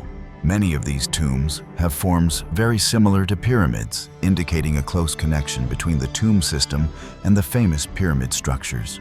Although the hieroglyphs on the walls of many tombs are still being studied, architectural traces and ritual features show that they are directly linked to the pyramid system. Most of the tombs were visited by grave robbers thousands of years ago, leaving relatively few valuable artifacts behind. One tomb recently excavated by the Egyptian Antiquities Authority is particularly distinctive.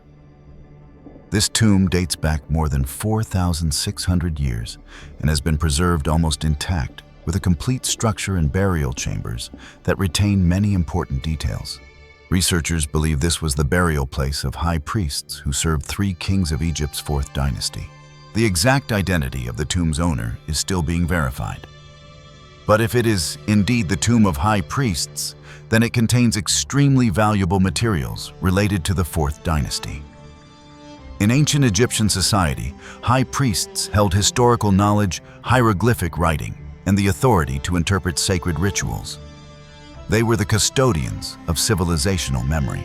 What further draws great attention to this tomb is an ancient Egyptian proverb and the prophecies of the famous American prophet Edgar Cayce.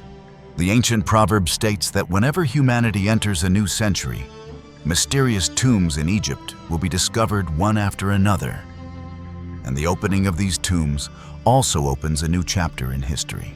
Edgar Cayce, a well-known prophet of the 20th century, once declared that he had received supernatural information regarding the origins of the Great Pyramid and the Sphinx. He believed that each transition between centuries is accompanied by major discoveries related to the pyramids or ancient knowledge. One of his predictions stated that the original entrance of the Pyramid of Khufu would be discovered at the end of the 19th century.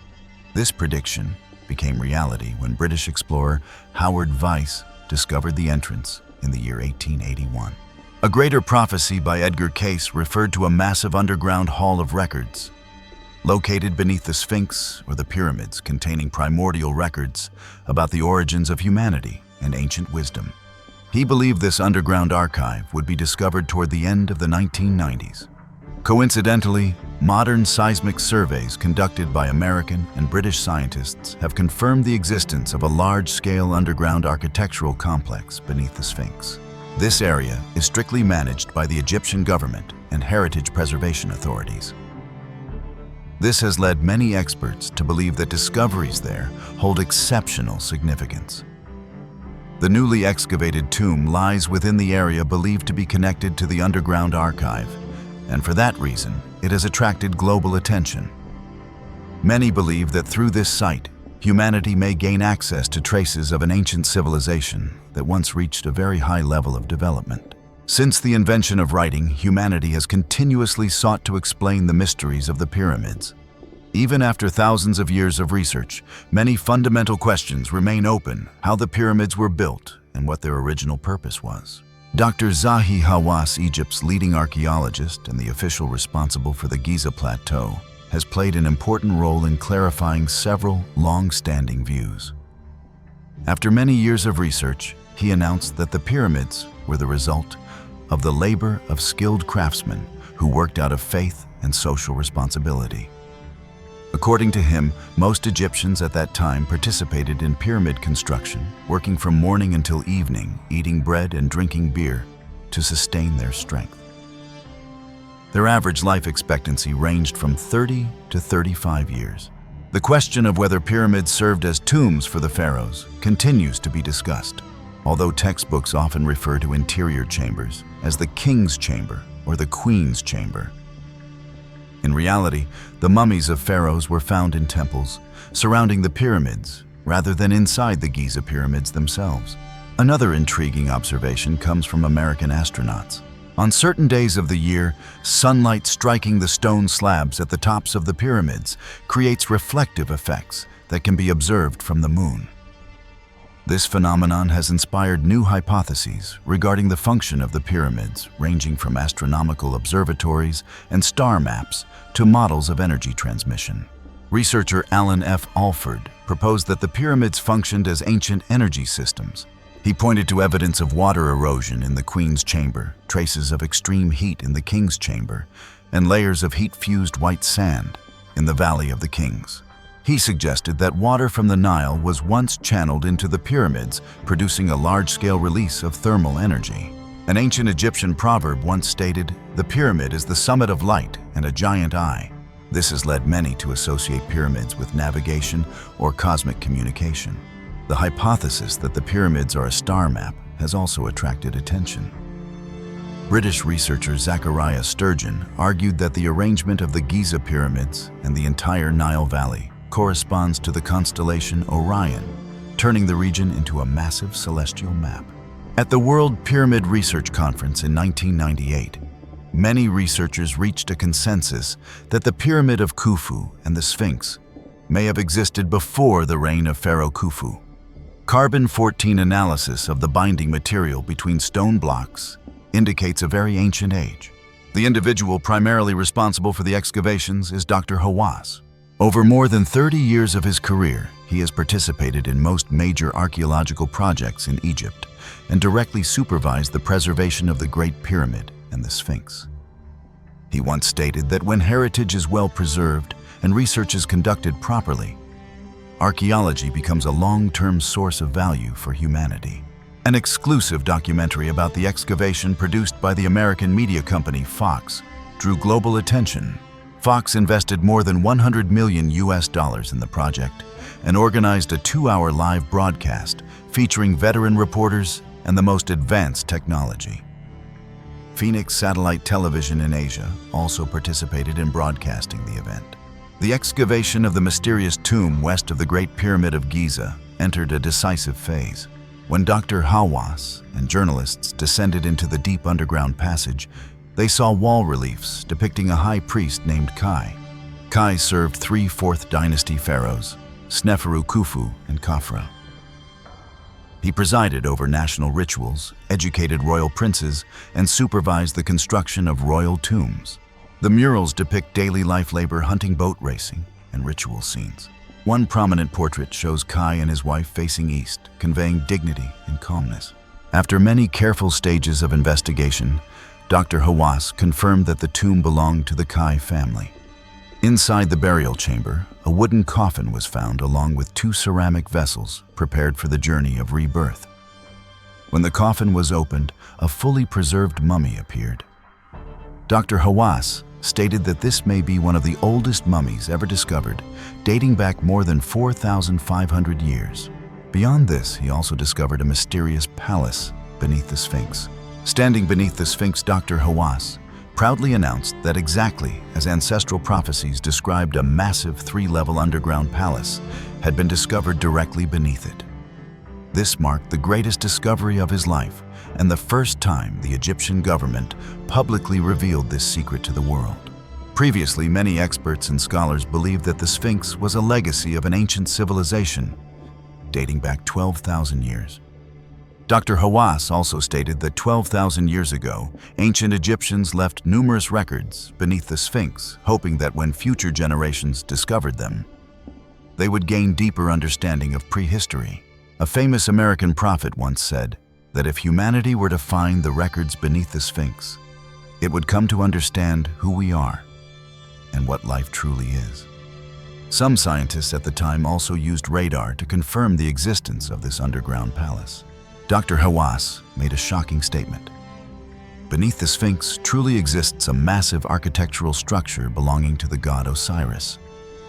Osiris is the god responsible for judging human deeds. The Temple of Osiris, now revealed to the world for the first time, consists of 3 levels, with the true temple located deep underground on the 3rd level. The most unusual aspect is that this 3rd level was once submerged in water. Inside the temple stand 4 massive pillars surrounding a flooded stone sarcophagus. The monumental scale of this underground structure has astonished observers. Excavation work remains ongoing, and the site may still conceal deeper secrets. In addition, Egyptian archaeologists have displayed several artifacts that had never been publicly revealed before. Among them are exquisite murals that appear to show traces of advanced technology, including images resembling spacecraft and helicopters. The most astonishing image depicts a helicopter with a form nearly identical to the advanced Apache helicopter used by the United States Air Force. We study the past in order to face the new century more effectively. Some researchers have even asserted that when humanity sets foot on Mars in the 20th century, it may suddenly discover that what it is witnessing is simply the past of humanity itself. From this perspective, the pyramids are not a beginning, but the remnants of a prehistoric civilization that existed long before. According to the commonly taught textbook view, the pyramids at Giza were built around 2500 BCE during the reign of the 4th dynasty pharaohs. However, when examining technical details, architectural design, and geographical positioning, this explanation reveals many points of debate. The first issue concerns construction scale. Scientists estimate that the Pyramid of Khufu alone used approximately 2,400,000 stone blocks. Each block weighs an average of 2 to 4 tons, while some blocks weigh up to 15 tons, and some are even believed to reach hundreds of tons. In the vast desert environment, quarrying, transporting, and precisely placing such enormous quantities of stone requires a level of organization, engineering, and mechanization far beyond what is typically attributed to the Bronze Age. Many hypotheses have been proposed, yet from a construction and engineering perspective, these explanations have not achieved broad consensus. Next is the architectural design of the Giza Pyramid Complex. These pyramids do not use internal load-bearing frameworks like modern structures. Their stability comes entirely from the near-perfect precision in cutting and placing stone blocks. Inside the large pyramids, there are also no religious symbols or hieroglyphs typically present in ancient Egyptian tombs, which leads many researchers to question the original purpose of these structures. A lesser-known detail is that the Giza pyramids do not truly have 4 sides. From base to apex, each face contains a slight inward curvature of approximately half a degree to 1 degree, effectively creating 8 sides. This represents an extremely sophisticated geometric and construction technique that remains challenging to reproduce even with modern technology. The location of the Giza Pyramid Complex is also remarkable. The site lies near the intersection of the Earth's longest latitude and longitude lines, a position considered the geographic center of the continents. The 3 largest pyramids, Khufu, Khafra, and Menkaure, not only align perfectly with each other on the ground, but also correspond precisely with the 3 stars of Orion's belt in the sky. Astronomers have also noted that the entire Giza complex is aligned with extraordinary accuracy toward true north, and it remains one of the most precisely north-oriented structures ever built. These characteristics lead to a major question. How did ancient people achieve such precise surveying, astronomical observation, and measurement? To explain these anomalies, historians Jerry Cannon and Malcolm Hutton proposed an alternative hypothesis regarding the age of the Giza pyramids. They argued that the Sphinx must have been carved from a natural rock formation during a period when the area was not covered by sand.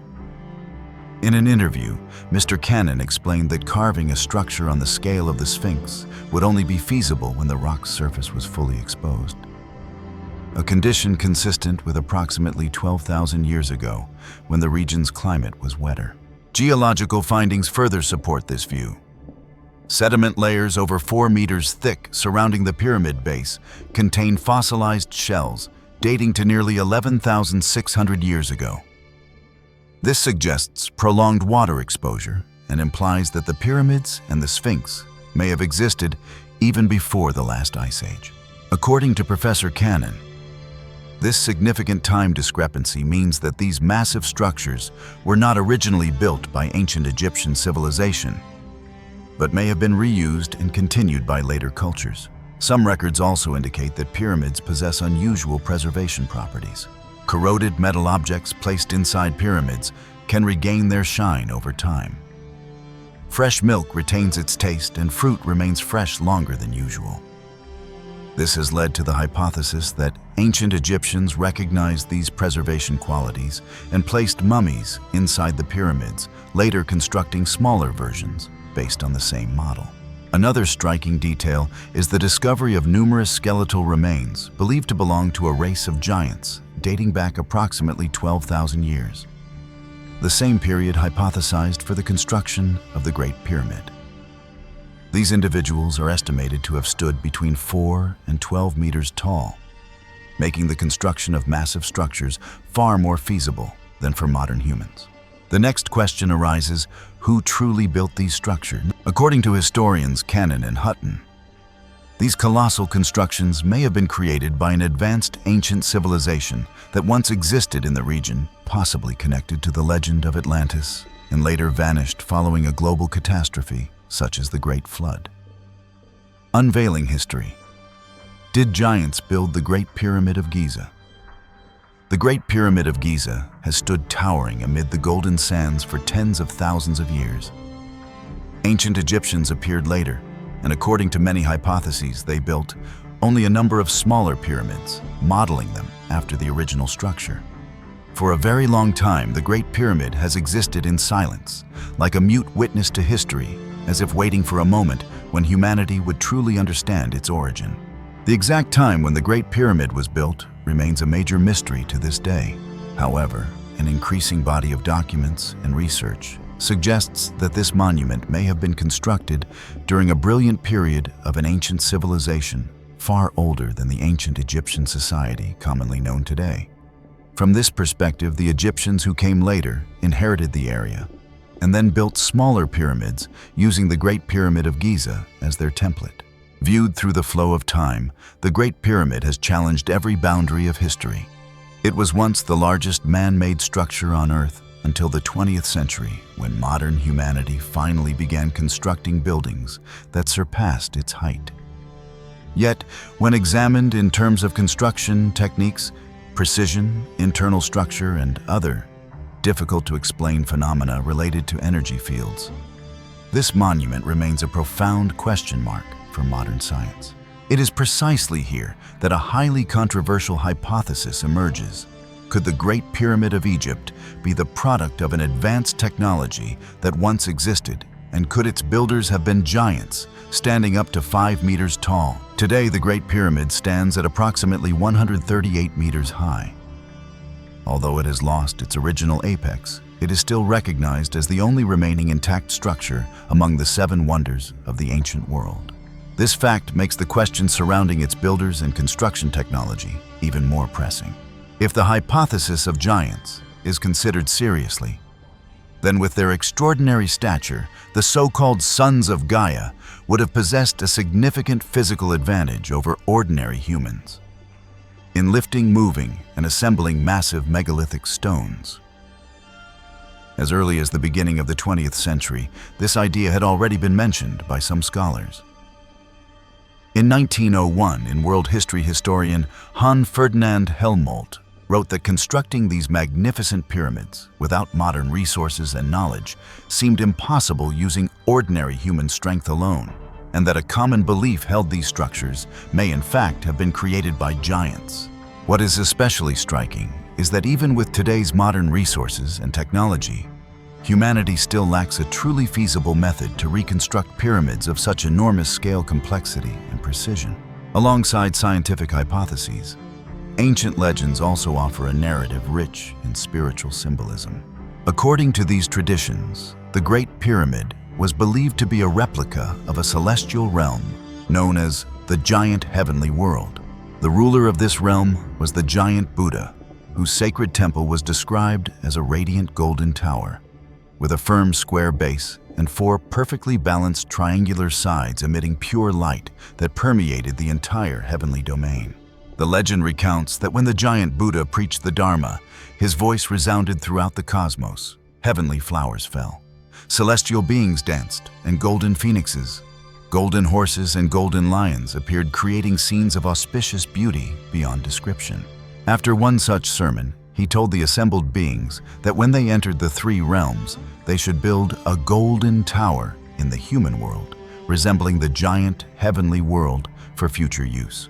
2 great disciples, along with several deities, volunteered to descend and fulfill this mission under divine protection and blessing. According to the story, the Great Pyramid in the human world was constructed by 800 unmarried warriors of noble character, each standing over 5.2 meters tall, along with 100 pure maidens tasked with polishing the stone surfaces. The stones used were said to have undergone intense tempering in fire and ice, making them exceptionally durable. A special binding substance containing multiple metals was applied to strengthen the stones and protect the structure against future cataclysms. Even the precise location of construction was believed to have been divinely indicated. Although these legends carry strong supernatural elements, the unusual aspects of the pyramid's construction technology continue to compel many to consider the possibility that an advanced body of knowledge once existed in the distant past. Curiosity about who built the Great Pyramid and how it was built has persisted for many millennia.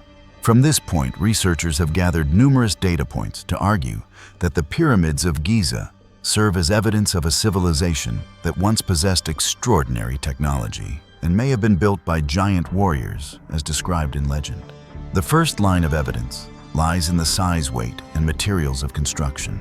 The Great Pyramid alone required approximately 2.3 million stone blocks, each weighing between 2.5 and 15 tons. With an estimated construction period of about 20 years, this implies that every few minutes a block had to be quarried, transported, and installed, an undertaking that appears nearly impossible using only primitive tools. The second line of evidence concerns the white limestone casing stones that once covered the pyramid's surface. In the distant past, the monument was known as Ichet, meaning the glorious light. These smooth, polished limestone slabs reflected sunlight so intensely that the pyramid shone brilliantly in the desert until they were dislodged by a devastating earthquake in the year 1303. Quarrying and transporting such massive quantities of stone from across the Nile River again raises questions about the builder's organizational and technological capabilities. The third line of evidence involves the complex system of tunnels within and beneath the pyramids of Giza. Many passageways and underground chambers remain unexplored, and their true purpose has yet to receive a definitive explanation. The fourth line of evidence comes from abnormal thermal hotspots detected inside the Great Pyramid through modern analysis. While science offers certain physical explanations, some researchers believe these anomalies may indicate traces of an ancient device or technology. The fifth line of evidence is the Great Pyramid's near-perfect alignment with true north with an extremely minimal margin of error. This precision raises questions about how the builders achieved such accurate orientation without compasses or modern measuring instruments. The sixth line of evidence is the correspondence between the layout of the Giza pyramids and the stars of the Orion constellation as proposed by the Orion correlation theory. If this alignment reflects the sky as it appeared around 10,500 BCE, then the structure's age could be far older than the commonly accepted figure of 4,500 years. The seventh line of evidence is the unique 8-sided design of the Great Pyramid, a highly sophisticated geometric feature that is difficult to perceive from ground level and clearly visible only from above. Finally, the eighth line of evidence suggests that the Great Pyramid and the Sphinx were once submerged during a great flood based on erosion patterns and geological studies. If this is correct, the monument may have been built in a very distant era before the rise of the civilizations known today. Taken together, all of these data points point toward a compelling possibility. The Great Pyramid of Giza may be the legacy of an extremely ancient civilization, possessing monumental technology. Over thousands of years of rising and sinking continents, the structure emerged in the land that later became the heart of ancient Egyptian civilization, where the Egyptians inherited it, used it, and built smaller pyramids around it as a continuation of that ancient legacy. From this perspective, the Giza Pyramid no longer stands alone as an isolated historical anomaly, but instead becomes part of a much larger picture, one in which multiple ancient centers of civilization across the world simultaneously reach levels of organization, technology, and intellectual development far beyond what traditional textbooks describe.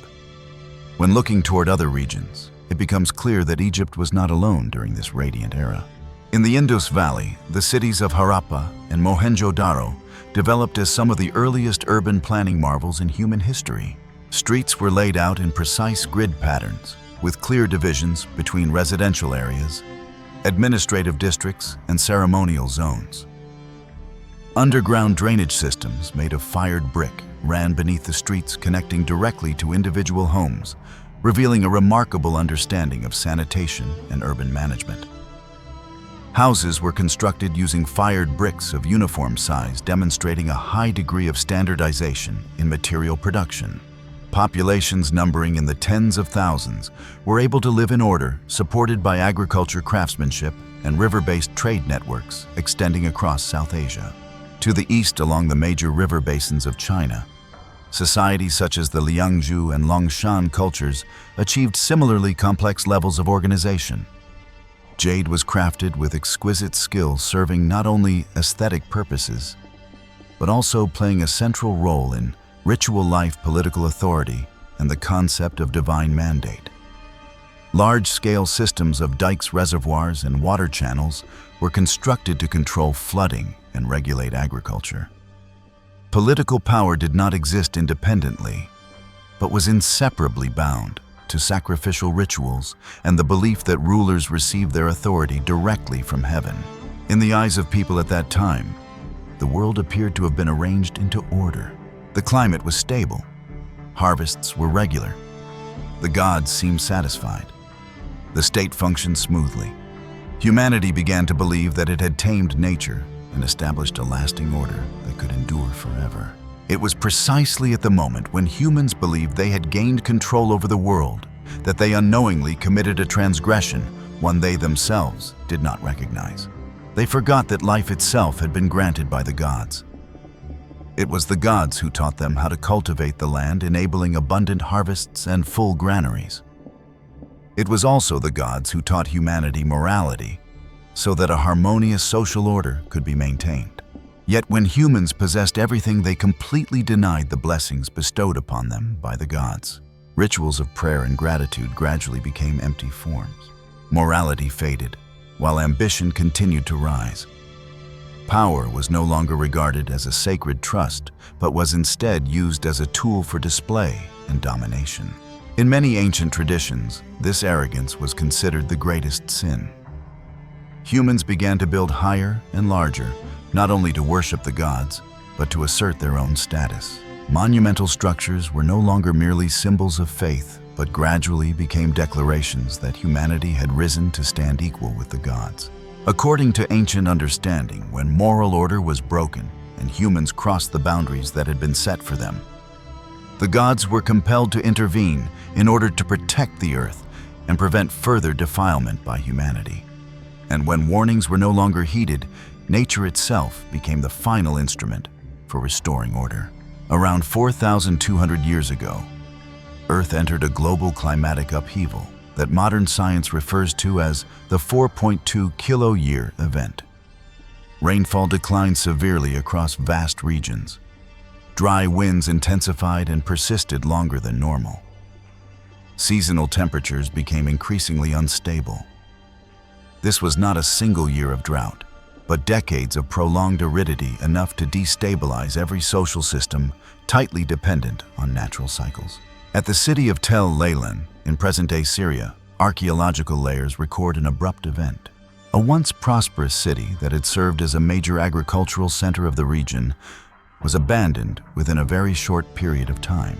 Farmland was buried beneath wind-blown dust. There were no longer signs of cultivation or daily life.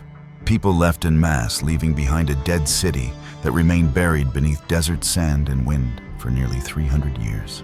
Beneath the waters of the Gulf of Oman, sediment cores reveal a sharp increase in atmospheric dust during this same period. The Shamal winds blew strongly and persistently, stripping moisture from the land. Evidence from ancient tree rings in Anatolia, stalagmites in caves in Israel, and fossilized coral reefs in Oman all confirm the same reality: prolonged rainfall reduction across the entire Middle East and North Africa. The consequences unfolded in a chain reaction, each link triggering the next. Loss of rain led to crop failure. Crop failure led to famine. Famine forced people to abandon their homelands. Waves of climate refugees moved southward and westward, placing enormous pressure on cities and state systems designed for stable populations, not for continuous mass migration. The Akkadian Empire bore the heaviest burden. Streams of starving people poured in relentlessly from the north. The state attempted to control the situation by constructing a massive wall known as the Repeller of the Amorites to block migration. But population pressure and food shortages overwhelmed every barrier. Central authority fractured and collapsed. Sumerian texts record empty roads, widespread looting, and the disintegration of royal power. The text, The Curse of Akkad, describes this catastrophe as divine punishment inflicted by the god Enlil upon King Naram's sin for arrogance that exceeded human limits. In Egypt, when the Nile no longer flooded according to its cycle, the foundations of the entire society began to shake. Ancient texts describe widespread famine and social upheaval. In the autobiography of Antifi, a local ruler, he records Upper Egypt descending into severe food crisis with people so exhausted and desperate that they were driven to actions beyond ordinary moral standards simply to survive. In China, climate disruption manifested in the opposite direction. Rainfall increased, suddenly triggering repeated catastrophic floods. The sophisticated hydraulic systems of the Liangzhu culture were overwhelmed. The Jade City, once a symbol of ritual authority and political power, was submerged and abandoned. A refined civilization vanished, leaving behind ruins buried deep in mud and sediment. What is striking is that none of these civilizations collapsed because of a single enemy or a solitary conquest. They fell for the same fundamental reason: an excessive dependence on a climatic system that had once been stable, but had now shifted. In the memory of ancient peoples, this catastrophe was not described in scientific terms. It was remembered as the wrath of the gods, a warning directed at those who built too high, too fast, and placed too much confidence in their own power. Stories of the Great Flood and of divine punishment appear repeatedly across the mythologies of many civilizations, reflecting a shared collective memory of a global-scale calamity. The fifth civilization, with its pyramids, empires, and the first global networks, left behind a harsh lesson. Even the greatest structures stand upon fragile ground when the climate turns. And from the ashes of those fallen empires, humanity entered a new cycle, more cautious, more fragmented, and carrying a deep memory of an age when humans once believed they had touched eternity. After the great upheavals, when centralized empires collapsed and colossal monuments were no longer raised, humanity did not vanish. Instead, people learned how to survive in a world that had lost the protective framework of its old systems. The world entered a new phase, one in which power was no longer concentrated in temples or pyramids, but dispersed among smaller communities. Global order fractured, giving way to societies that were more flexible and adaptive, yet also more fragile and unstable. This was a time when the memory of the gods still felt close. But humanity was forced to stand on its own, to fight for itself, and to defend its communities amid widespread ruin. The heroes who emerged were no longer immortal demigods, but flesh and blood human beings, carrying both courage and fear within them. The sixth civilization, the Heroic Age. The Heroic Age is often regarded as the most brilliant peak of the ancient world. It was a period when humanity first succeeded in building international trade networks that stretched across multiple continents, alongside massive stone fortresses, grand palaces, and powerful dynasties that seemed destined to endure forever. Yet it was precisely this level of complexity and tight interconnection that made the entire system fragile. When a single critical link began to tremble, the whole order collapsed in a chain reaction, opening one of the deepest crises in human history. Around the year 1200 before Christ, at the very end of the Bronze Age, the ancient world entered a phase of connectivity unlike anything seen before. Major civilizations across the Mediterranean, Western Asia, and East Asia no longer developed in isolation. They became bound together through trade diplomacy, royal marriages, and warfare. At the heart of this entire system stood metal, especially bronze, the alloy created from copper and tin. Copper was mined in places such as Cyprus, Anatolia, and the Sinai Peninsula, while tin had to be transported from distant regions like Afghanistan, Central Asia, or even the British Isles. Through trade routes that spanned thousands of miles, weapons, farming tools, ritual objects, and military power were sustained with remarkable stability. This interdependence generated extraordinary prosperity. Flourishing cities rose along coastlines and river routes. At the same time, this very dependence made the entire structure of human survival vulnerable. A disruption in food supplies or manpower could instantly fracture the whole system of power. The following examples reveal how this unfolded. In Greece, the Mycenaean civilization emerged as an age of warrior kings and heroes who carried bloodlines that seemed to stand between mortal humanity and the divine.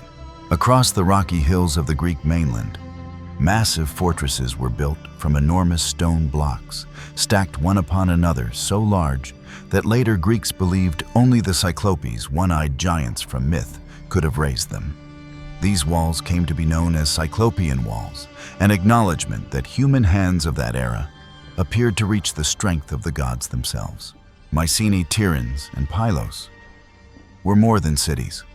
They functioned as centers of power where the king ruled as sovereign military commander and earthly representative of the gods. Within stone palaces featuring great halls, thrones placed amid images of lions, chariots, and sacrificial rituals, decisions of war alliance and national destiny were made under the watchful presence of the Olympian gods. From these strongholds, figures of epic legend stepped onto the stage of history. Agamemnon, king of Mycenae, was regarded as the foremost among the Greek kings. His authority rested not only on military strength, but on the belief that he stood under the favor of Zeus. When the Greek kings gathered for the expedition against Troy, Agamemnon served as supreme commander, a king among kings. In epic tradition, he appears both majestic and tragic, a man whose immense power became the greatest moral trial of his life. Achilles, the son of the goddess Thetis and the mortal Peleus, embodied the clearest boundary between God and man. From birth, he carried an extraordinary destiny. His strength, speed, and reputation surpassed every warrior of his age. On the battlefield of Troy, the presence of Achilles reshaped the war itself. When he fought, enemies scattered. When he withdrew, the Greek army fell into despair. Achilles stood not merely as a warrior, but as the embodiment of glory, rage, and the cost of immortal fame. Odysseus, king of Ithaca, represented a different kind of hero. His greatness lay not in physical might, but in sharp intelligence and the ability to bend fate through cunning. Odysseus conceived the wooden horse, the most famous symbol of strategy in human history. After Troy fell, his journey home lasted 10 years, carrying him across seas, monsters, goddesses, and temptation. His story mirrors humanity's path after its age of splendor, when intelligence and endurance became the keys to survival. In the collective memory of the Greeks, these heroes were more than historical figures. They stood as living models of a time when humans believed they could speak with gods, challenge destiny, and leave eternal marks upon the world. The gods appeared frequently in human life, intervening in war, love, and hatred, making the boundary between the mortal realm and the sacred world remarkably thin. For this reason, the Mycenaean period came to be remembered as the heroic age, a time when humanity stepped onto the stage of history with unprecedented stature when every war carried sacred meaning and every personal choice echoed all the way to Olympus. And from that very summit, the world began to move toward a fateful turning point as the final heroes completed their roles and gave way to a harsher, more exposed era of human history. In Anatolia, the Hittite Empire rose, with remarkable force positioning itself at the very crossroads between East and West. From this strategic heartland, the Hittites controlled key overland trade routes that linked the Aegean world, Mesopotamia, and the Eastern Mediterranean. Caravans carrying metals, textiles, grain, and luxury goods passed through their territory, enriching the empire and binding it into the wider Bronze Age system. The Hittite capital Hattusa stood as a symbol of this power. Surrounded by massive stone walls that followed the contours of the hills, the city contained fortified gates, royal palaces, temples, and vast administrative complexes. Within these buildings, scribes recorded laws, treaties, inventories, and correspondence on thousands of clay tablets, many of which survive today. These archives reveal a society governed not only by military strength, but by written law, bureaucracy, and long-term planning. The Hittite kings ruled as warrior sovereigns, yet their authority rested on more than force. They presented themselves as chosen intermediaries between the gods and the people responsible for maintaining cosmic and political order. Religious festivals, ritual offerings, and oaths sworn before divine witnesses formed the foundation of legitimacy. One of the most transformative features of Hittite power lay in their early mastery of ironworking. While bronze remained dominant across much of the ancient world, the Hittites experimented with iron as both a prestige material and a military asset. Iron objects initially appeared as rare and symbolic items closely associated with royal authority. Over time, this emerging technology reshaped the balance of power and hinted at the coming transition into a new age. Equally significant was the Hittite approach to diplomacy. Rather than relying solely on conquest, they cultivated a complex system of alliances, marriages, and formal agreements. International treaties carefully negotiated and sealed under divine invocation regulated borders, trade, and peace between great powers. The most famous of these agreements, concluded with Egypt after the Battle of Kadesh, stands as one of the earliest known international peace treaties in human history. In this world, words carved into clay carried the weight of armies. Far to the east, along the fertile plains of the Yellow River, the Shang dynasty flourished within a very different yet equally sophisticated vision of civilization. Shang society rested upon agriculture, ritual authority, and a deeply rooted connection between political power and the sacred realm. The Shang kings ruled as high priests as much as monarchs. Their legitimacy flowed from their ability to communicate with heaven and the ancestral spirits. Through elaborate ceremonies, sacrifices, and divination, rites, the king sought guidance on warfare, harvests, weather, and the fate of the state itself. Bronze craftsmanship reached extraordinary heights during this period. Shang artisans produced massive ritual vessels, bells, weapons, and ceremonial objects with intricate designs that combined animal forms, geometric patterns, and symbolic motifs. These bronzes were not merely decorative. They served as instruments through which humans honored the spirits and maintained harmony between the visible world and the unseen realm. Within this sacred framework, one of humanity's most enduring inventions took shape. Oracle bone script emerged as scribes engraved questions onto turtle shells and animal bones, asking the gods and ancestors for insight. After applying heat and observing the resulting cracks, diviners interpreted the responses and recorded the outcomes alongside the original questions. These inscriptions captured concerns over battles, royal births, droughts, floods, and rituals, forming the earliest known stage of Chinese writing.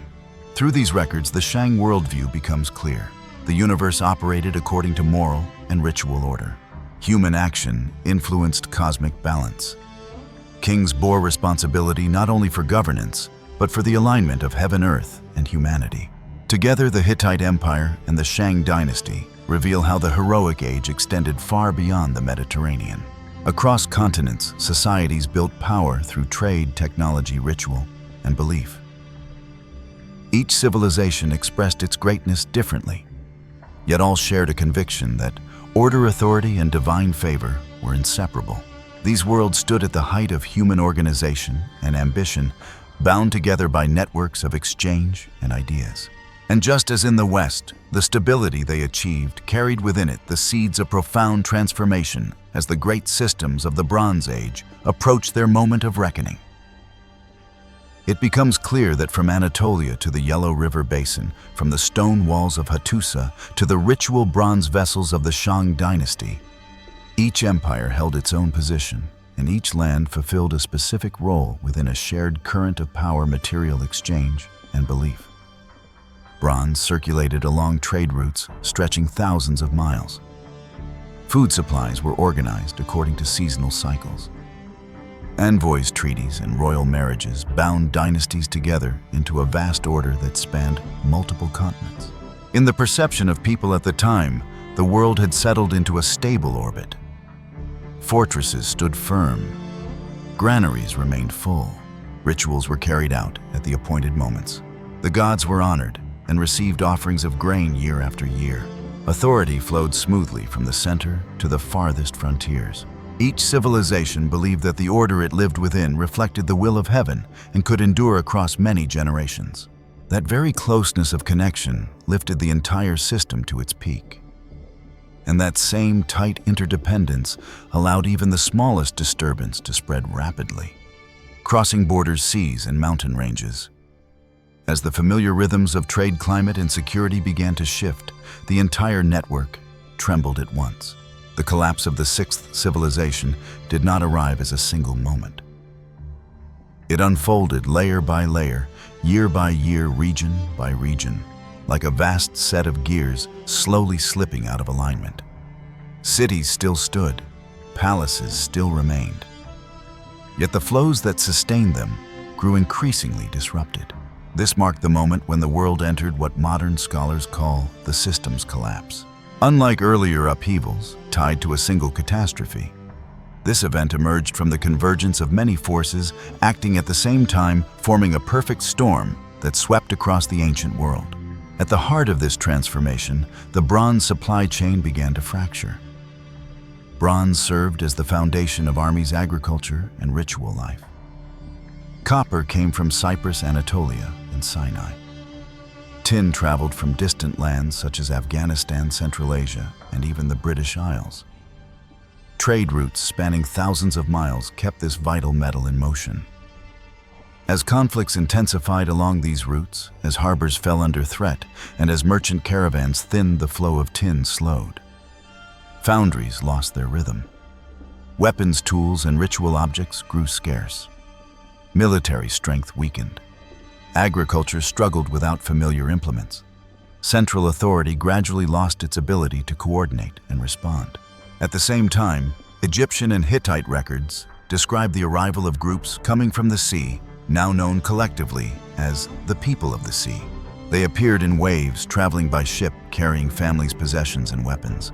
They moved into the coastal cities of the Levant, Anatolia, and the Aegean. Busy ports turned into battlegrounds. Granaries and workshops fell into ruin. Maritime trade faltered.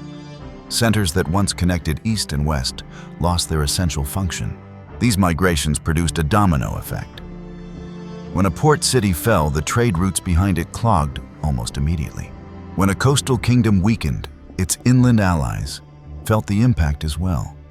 The entire Mediterranean world entered a prolonged state of upheaval. Alongside human-driven disruptions, nature followed its own course.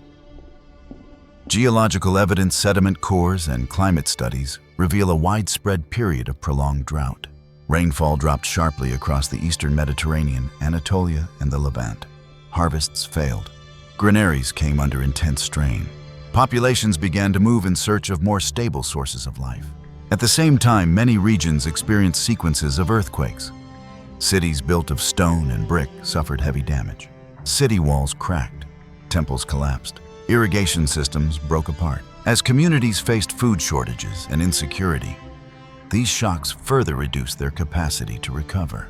All of these forces combined to create a long process of disintegration. No single battle determined fate. No single catastrophe closed the age. Instead, each link in the system gradually slipped from its place. When trade faltered, armies weakened. When armies weakened, security wavered. When security wavered, populations moved. When populations moved, political order shifted. In ancient memory, this event was preserved through myth. The gods withdrew from the world. Sacred order dissolved. The world entered the twilight of heroes. Stories of Troy in flames, of the Norse gods marching toward their final battle, and of dynasties losing the mandate of heaven, rose together as collective memories of an age drawing to a close. The silent collapse of the sixth civilization opened the way to a new chapter, a more fragmented world, smaller communities, human beings who relied on memory, wisdom, and adaptability to continue their journey across a transformed landscape. Under the mythological lens, the collapse of the sixth civilization is remembered not as a sequence of economic or climatic disruptions, but as a cosmic tragedy, one in which the sacred order fractured and the age of the gods slowly drew to a close. What humanity endured was preserved through images, symbols, and stories weighted with collective memory, passed from one generation to the next as a quiet reminder of a world that once existed. The Trojan War stands as a defining example. Troy appears as a flourishing city set at the crossroads of East and West, controlling the Dardanelles and guiding the flow of trade between two worlds. Its wealth did more than create prosperity. It nurtured a deep conviction that the city stood under absolute divine protection. Massive walls, overflowing granaries, and a commanding strategic position led the people of Troy to believe that their order possessed permanence. Within that belief, the seed of tragedy took root. When the wooden horse appeared before the city gates, it served not only as a military stratagem, but also as a symbol of complacency and pride that dulled inner discernment. The night Troy burned became the moment when an entire world collapsed within hours, leaving behind haunting images of blazing palaces, fallen heroes, and the growing sense that the gods were slowly withdrawing from human destiny. The archaeological layers at Hisarlik, bearing clear traces of fire and warfare around 1200 BCE, allow the epic story to resonate as more than legend, echoing a real historical event. According to another line of transmission existing alongside conventional history, the story of Troy begins far earlier than the familiar heroic age. This tradition speaks of a prehistoric civilization that flourished until around 14,000 BCE. It describes an era in which humanity possessed a deep understanding of space-time and the layered structure of reality, comparable to how modern society understands and operates electricity, radio waves, or satellites today. When Earth entered a period of major transformation, that civilization began to disperse. Some groups moved northward, adapting to colder climates. Others traveled east, laying foundations for ancient societies across Asia. The majority journeyed southward, settling in warmer and more stable regions. Within this great movement, one branch chose the Mediterranean coast in what is now Turkey to establish a remarkable city, Troy of legend.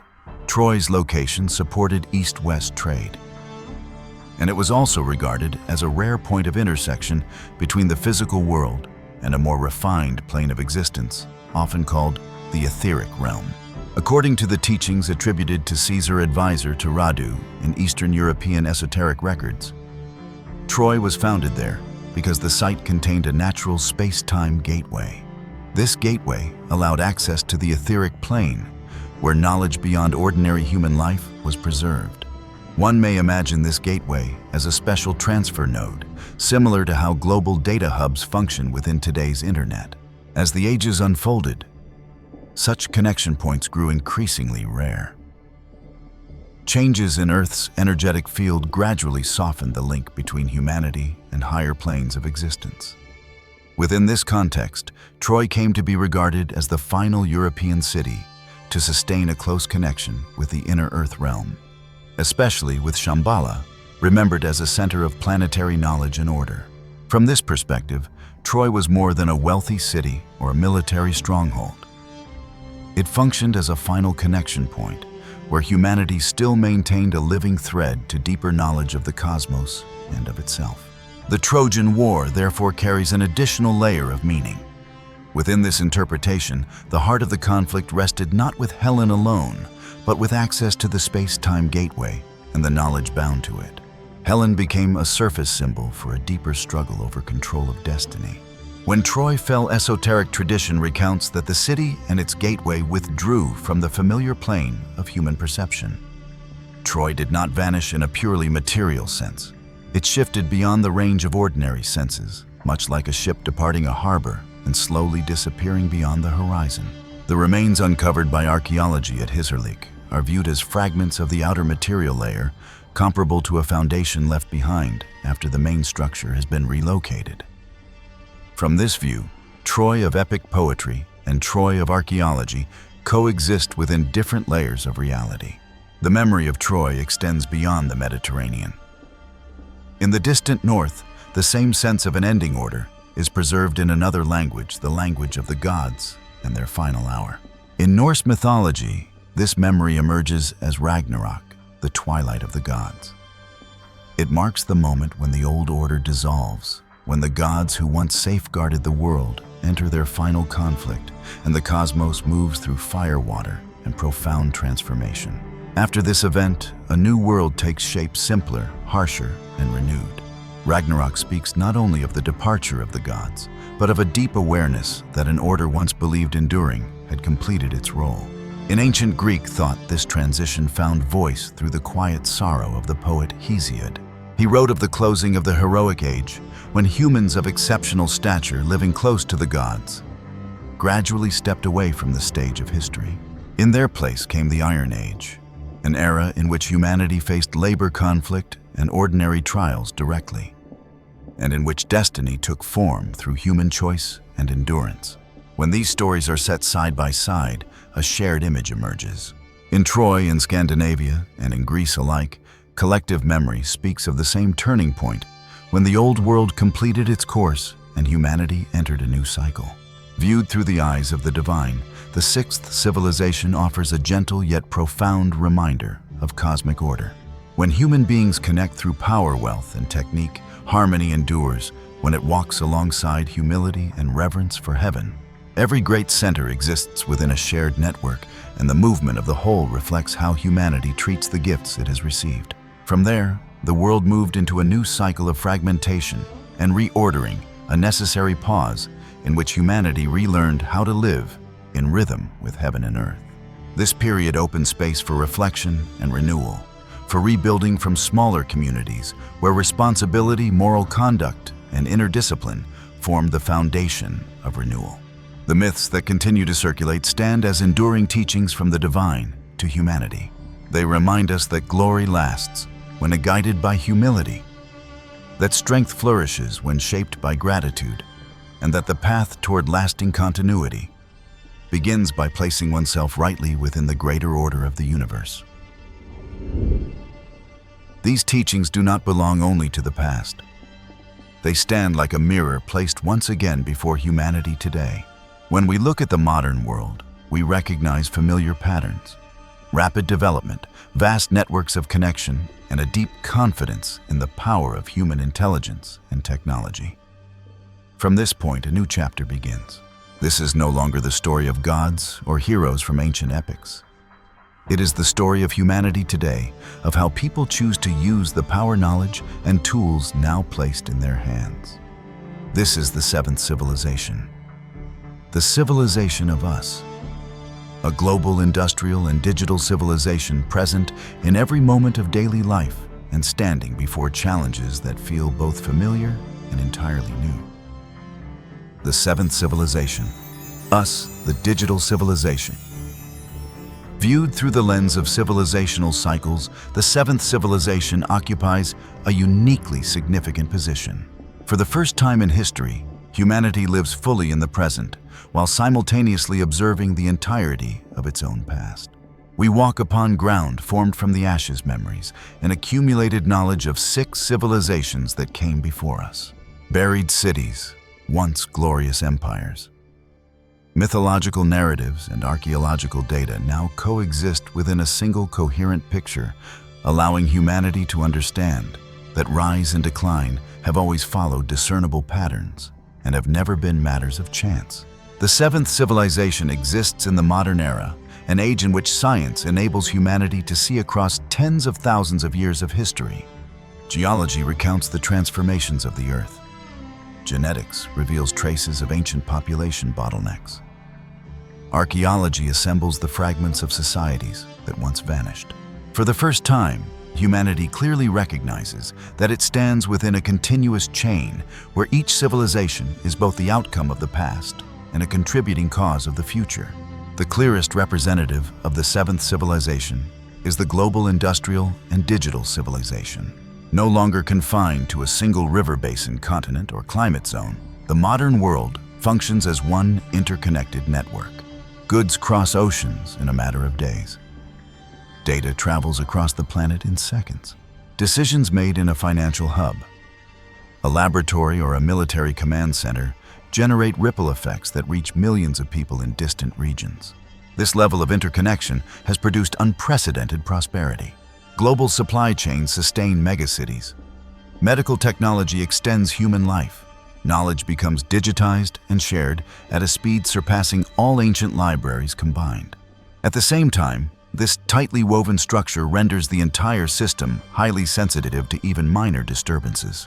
When a single link shifts, waves of impact move rapidly through trade routes, energy infrastructure, financial networks, and information systems. The seventh civilization also carries a profound paradox regarding knowledge. Humanity possesses the ability to store immense volumes of information through the internet, digital archives, and artificial intelligence systems. The entirety of history, science, art, and collective memory is compressed into data centers around the world. Yet the physical foundation of this vast repository depends on electricity servers and intricate technological infrastructure. When these systems experience large-scale disruption, access to knowledge can narrow rapidly, creating a dangerous gap in the continuity of civilizational memory. Within this condition, the seventh civilization enters a particularly sensitive phase. Threats that appeared in earlier cycles remain present in new forms. Climate change alters rainfall patterns, sea levels, and ecosystems, directly affecting agriculture, water supplies, and densely populated coastal cities. Pandemics continue to spread along global transportation networks, delivering powerful shocks to economies, healthcare systems, and social order.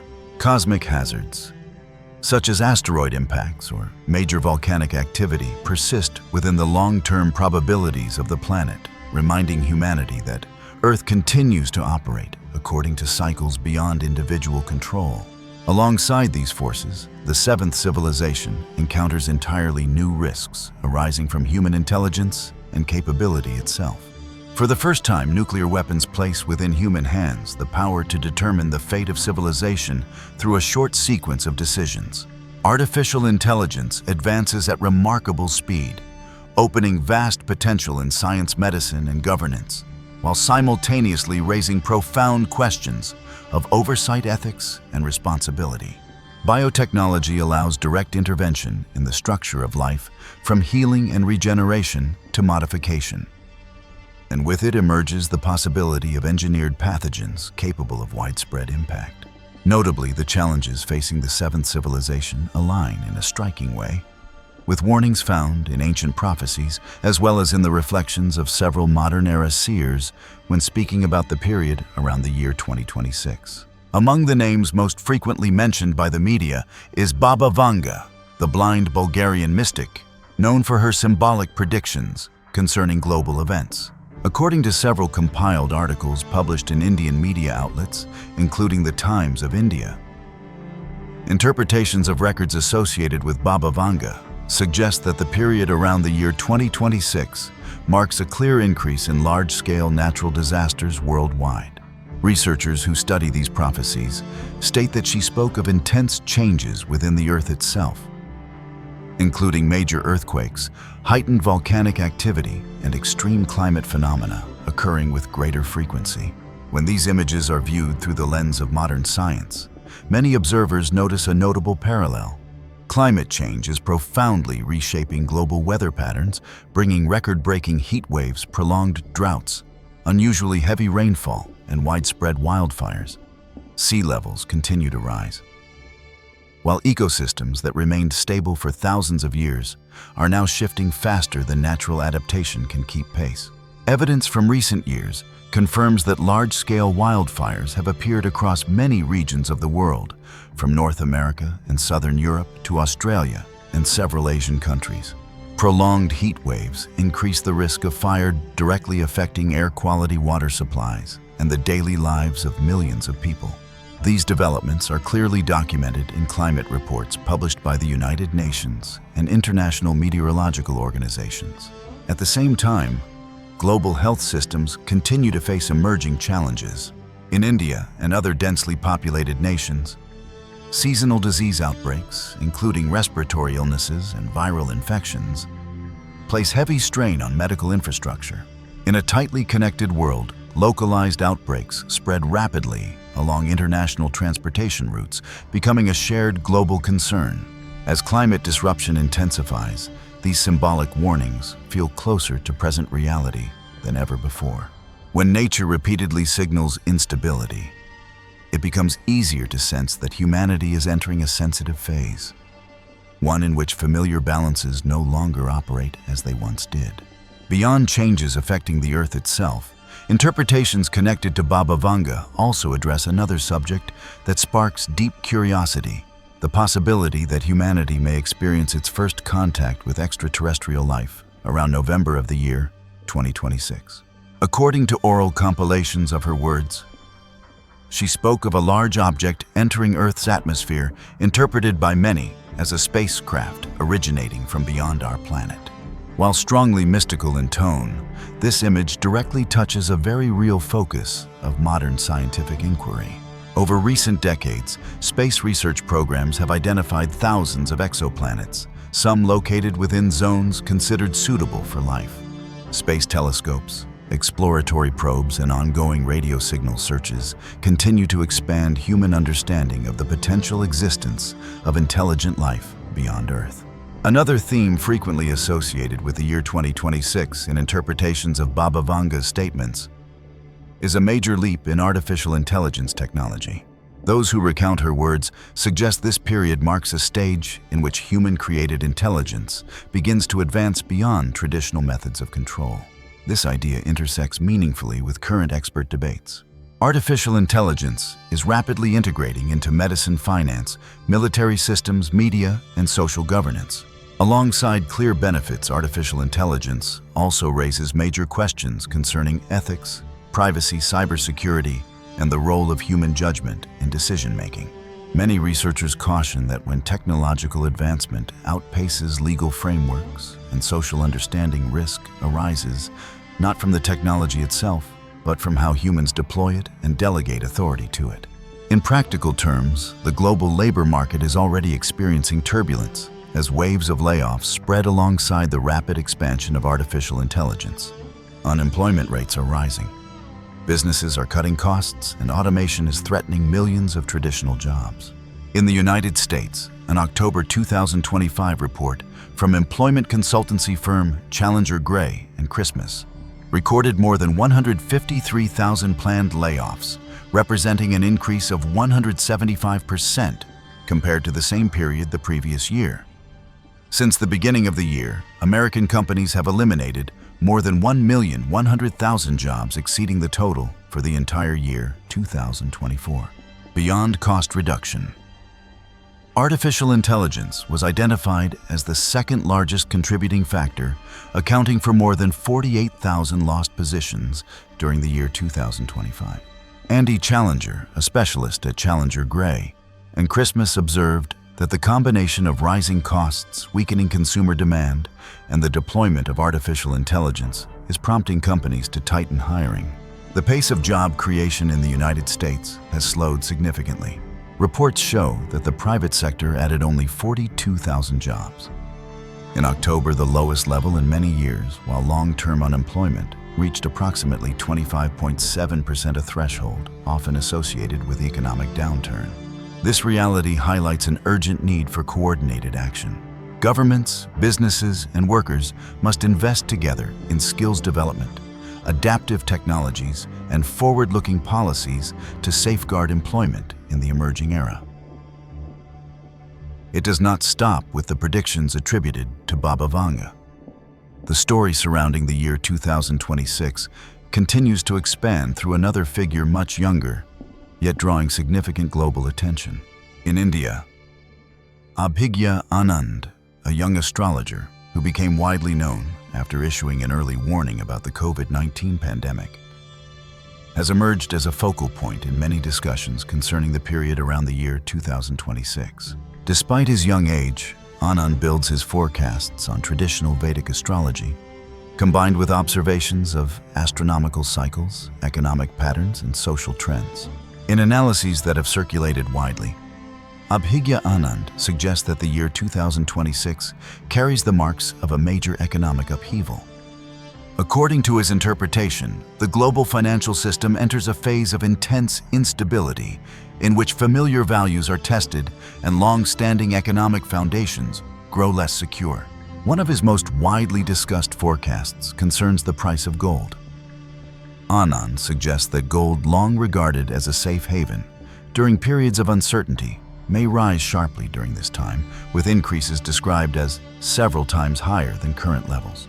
From the perspective of economic analysts, such a scenario is typically associated with extreme global shocks, including large-scale conflict, deep monetary disruption, or waves of inflation strong enough to weaken confidence in fiat currencies.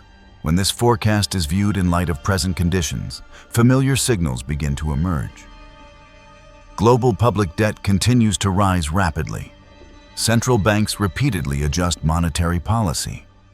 Public confidence in the long-term purchasing power of currency becomes increasingly tied to geopolitical tensions and energy dynamics. In moments such as these, gold often comes to symbolize the search for stability rather than simple profit. Beyond economics, Abhigya Anand also offers notable reflections on technology, particularly artificial intelligence. Much like the warnings often attributed to Baba Vanga Anand, suggests that artificial intelligence is entering a phase of accelerated growth in which its capacity for processing learning and decision-making approaches or even surpasses human performance in certain specialized domains. He describes artificial intelligence as a system of extraordinary technical sophistication, yet lacking the moral depth and living intuition that belong to human beings. In Anand's framing, artificial intelligence operates through data objectives and optimization, while human beings act through experience, responsibility, and meaning. As the gap between these two modes of operation widens, society faces a profound challenge: how to guide technology so that it serves the common good. These warnings closely align with concerns voiced by scientists and policymakers today. Many artificial intelligence researchers emphasize the urgent need for ethical frameworks, oversight mechanisms, and clear accountability for systems that exert growing influence over daily life. Artificial intelligence now plays roles in hiring, finance, healthcare, security, and social governance, where even minor errors can scale rapidly across entire populations. Within Christian theology, human beings occupy a uniquely sacred position in the order of creation. The Book of Genesis teaches that humanity was created in the image of God, endowed with a living soul, emotions, conscience, and the capacity to discern right from wrong. This understanding means that human beings are not merely calculating organisms, but moral beings capable of love, repentance, sacrifice, and choosing good, even when it comes at a cost. Scripture repeatedly affirms that true wisdom does not arise from knowledge or skill alone, but from reverence for God. Genuine wisdom is inseparable from conscience and humility. For this reason, any tool created by human hands, no matter how powerful, belongs in a supporting role. It cannot replace moral discernment, prayerful reflection, or personal responsibility before God. Seen in this light, artificial intelligence stands as a highly advanced instrument capable of processing data, forecasting trends, and optimizing actions. It functions through algorithms, probabilities, and programmed objectives. It does not possess conscience. It does not experience compassion. It does not feel suffering. It does not grasp the sacred value of life. These qualities exist only within human beings who are created by God. When humanity begins to grant artificial intelligence the authority to replace human thought, judgment, and moral decision-making, the sacred boundary between creation and creator grows fragile. Scripture repeatedly warns against placing absolute trust in works fashioned by human hands and turning tools into ultimate sources of authority. The story of the Tower of Babel and the worship of golden idols both reveal the same pattern. When humanity seeks to elevate itself to the level of the Creator, harmony within creation begins to fracture. From this perspective, humanity is called to use technology with vigilance and restraint, placing it under the guidance of ethics, conscience, and faith. Decisions involving life, justice, warfare, medicine, and human destiny require hearts grounded in reverence for God, not delegation to systems without souls. The central message emphasized by Christian faith in this age is clear. Human beings are created to think, to love, and to bear responsibility. Artificial intelligence may assist, but it must not replace this sacred role. When humanity holds its rightful place within the order of creation, technology becomes a blessing. When responsibility is abandoned and moral judgment is handed to machines, civilization moves onto a path filled with risk. In this context, a quiet yet profound biblical reminder emerges. Use the wisdom that has been given to steward the world rather than surrendering that authority to creations of your own making. Let technology serve life rather than redefine human worth. And always remember that human dignity, emotion, and moral conscience originate from God. They cannot be copied, simulated, or replaced by any algorithm. Alongside the interpretations surrounding Baba Vanga and Abhigya Anand, another reference point frequently mentioned when discussing the period around the year 2026 is the prophecies of Nostradamus. Michel de Nostradam, more widely known as Nostradamus, was a French physician and astrologer who lived in the 16th century. In the year 1555, he published a work titled Les Prophéties, a collection of several hundred four-line verses written in symbolic language, blending Old French Latin and astrological imagery.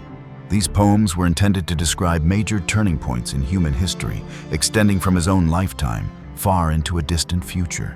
What sets the prophecies of Nostradamus apart is not their specificity, but the way they portray recurring cycles of conflict, decline, and renewal through layered symbols. For this reason, each historical era is often revisited by scholars and researchers through multiple interpretive lenses. When attention turns to the year 2026, certain verses by Nostradamus are frequently cited because they contain imagery suggestive of tension between East and West. Within these verses, the figure of Mars appears as a central element. In ancient astrology, Mars is associated with war, confrontation, and struggle.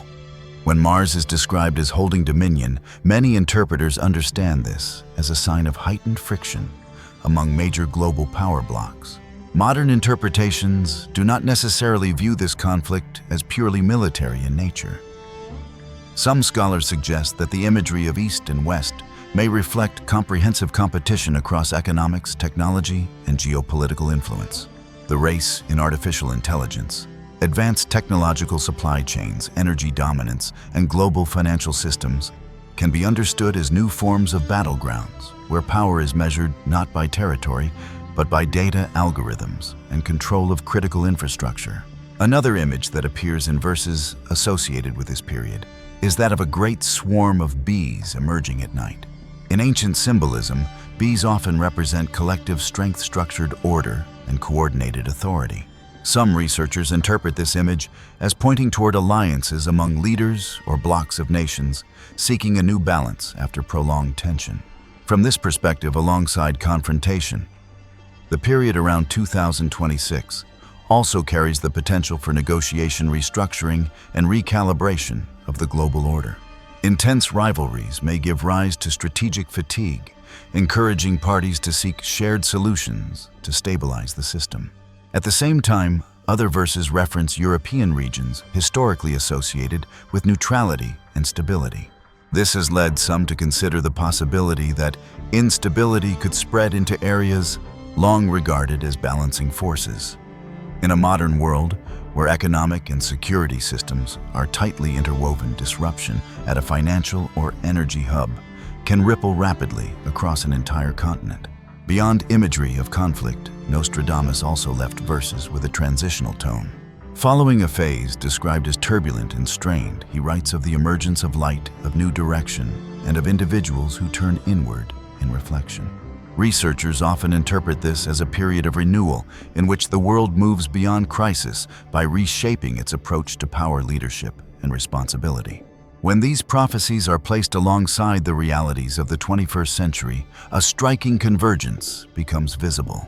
The world is experiencing intense competition among power centers alongside sustained diplomatic efforts aimed at preventing uncontrolled escalation. Technology continues to advance faster than ethical and legal frameworks, while global society searches for ways to adapt to a new order taking shape. Viewed through the lens of civilizational cycles, the images left by Nostradamus are not treated as a detailed map of the future, but as a mirror reflecting recurring patterns in history. Conflict arises when power drifts out of balance. Renewal follows when humanity learns to realign ambition, limitation, and responsibility. If we look back across the entire flow of what has come before, the seventh civilization emerges as a profoundly distinctive moment. Not loud, not triumphant in the old sense, but more like a pause, a still point where humanity finally has enough quiet to look back at itself. Never before has humankind held so much understanding in its hands. We now read history from layers of stone, from genetic code, from ruins buried deep beneath the earth. We clearly see the cycles that have repeated the way civilizations rise, reach their height, and then gradually change course. For the first time, humanity perceives the fragility of the world, not only through intuition or belief, but through data science and direct experience. Changes in climate waves of disease, economic turbulence, and the accelerating pace of technology no longer feel distant or abstract. They appear in everyday life, compelling humanity to confront its own limits. For this reason, the seventh civilization carries within it a very different kind of opportunity. It is the opportunity to understand before paying the price, to recognize warning signs while the door remains open, and to choose how to move forward, not unconsciously, but with a level of awareness no previous civilization ever possessed. At the same time, the challenges have reached an unprecedented scale. A tightly interconnected global system allows every decision to ripple outward at extraordinary speed. Technology amplifies human power while also magnifying the consequences of error. Artificial intelligence weapons of mass destruction, climate change, and social instability coexist within a compressed span of time, calling humanity to mature faster than the pace of its own technological progress. The opportunity of the seventh civilization does not lie in conquering nature or replacing human beings with machines. It lies in relearning the core lesson of history. Every civilization before reached its peak when humanity believed it had mastered the world and declined when it forgot the greater order within which it stood. By contrast, periods of renewal have always begun when people recalibrated ambitions, set limits on power, and reconnected with morality, responsibility, and humility. The seventh civilization now stands before the chance to choose a different path. A path where technology serves life rather than redefining human worth. A path where knowledge walks alongside conscience and power, is guided by reverence for heaven and earth. A path where humanity neither runs from the past nor blindly entrusts itself to the future, but remains awake in the present, fully aware of its place within the great cycle of history. If that choice is sustained, the seventh civilization may become the first civilization to reach its turning point, not through collapse, but through mature transformation. If not, it will become another layer of sediment in human memory, so that a distant generation may one day look back on us in the same way we now look back on Troy Akkad or Mycenae today. And so the story comes full circle. The flood in the days of Noah was not the end of humanity. It was not even the first great turning point. It was only the second reset in a much longer journey, a reminder written into water memory and conscience. Now, thousands of years later, we find ourselves standing where many civilizations once stood before us. Surrounded by knowledge, empowered by tools, confident in our ability to shape the world. Yet unlike those who came before, we remember cities swallowed by sand, empires erased by climate and pride, civilizations that believed their order would last forever. We are the seventh civilization, not because we are stronger, but because we arrived with memory. For the first time, humanity carries the full record of its past, the warnings carved into stone, the lessons preserved in scripture, the patterns revealed by science. This moment is not defined by what we can build. It is defined by what we choose to honor. Technology can extend life. Knowledge can unlock creation. But wisdom begins where humility lives. The question of our age is not whether another reset is possible. History already answered that. The question is whether a civilization can finally learn without first being erased.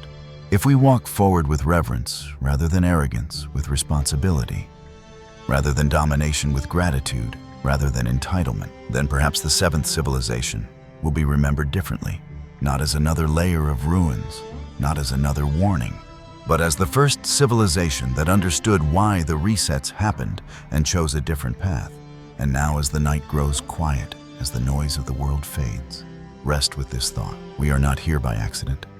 We are not without guidance, and the story is still being written. Good night.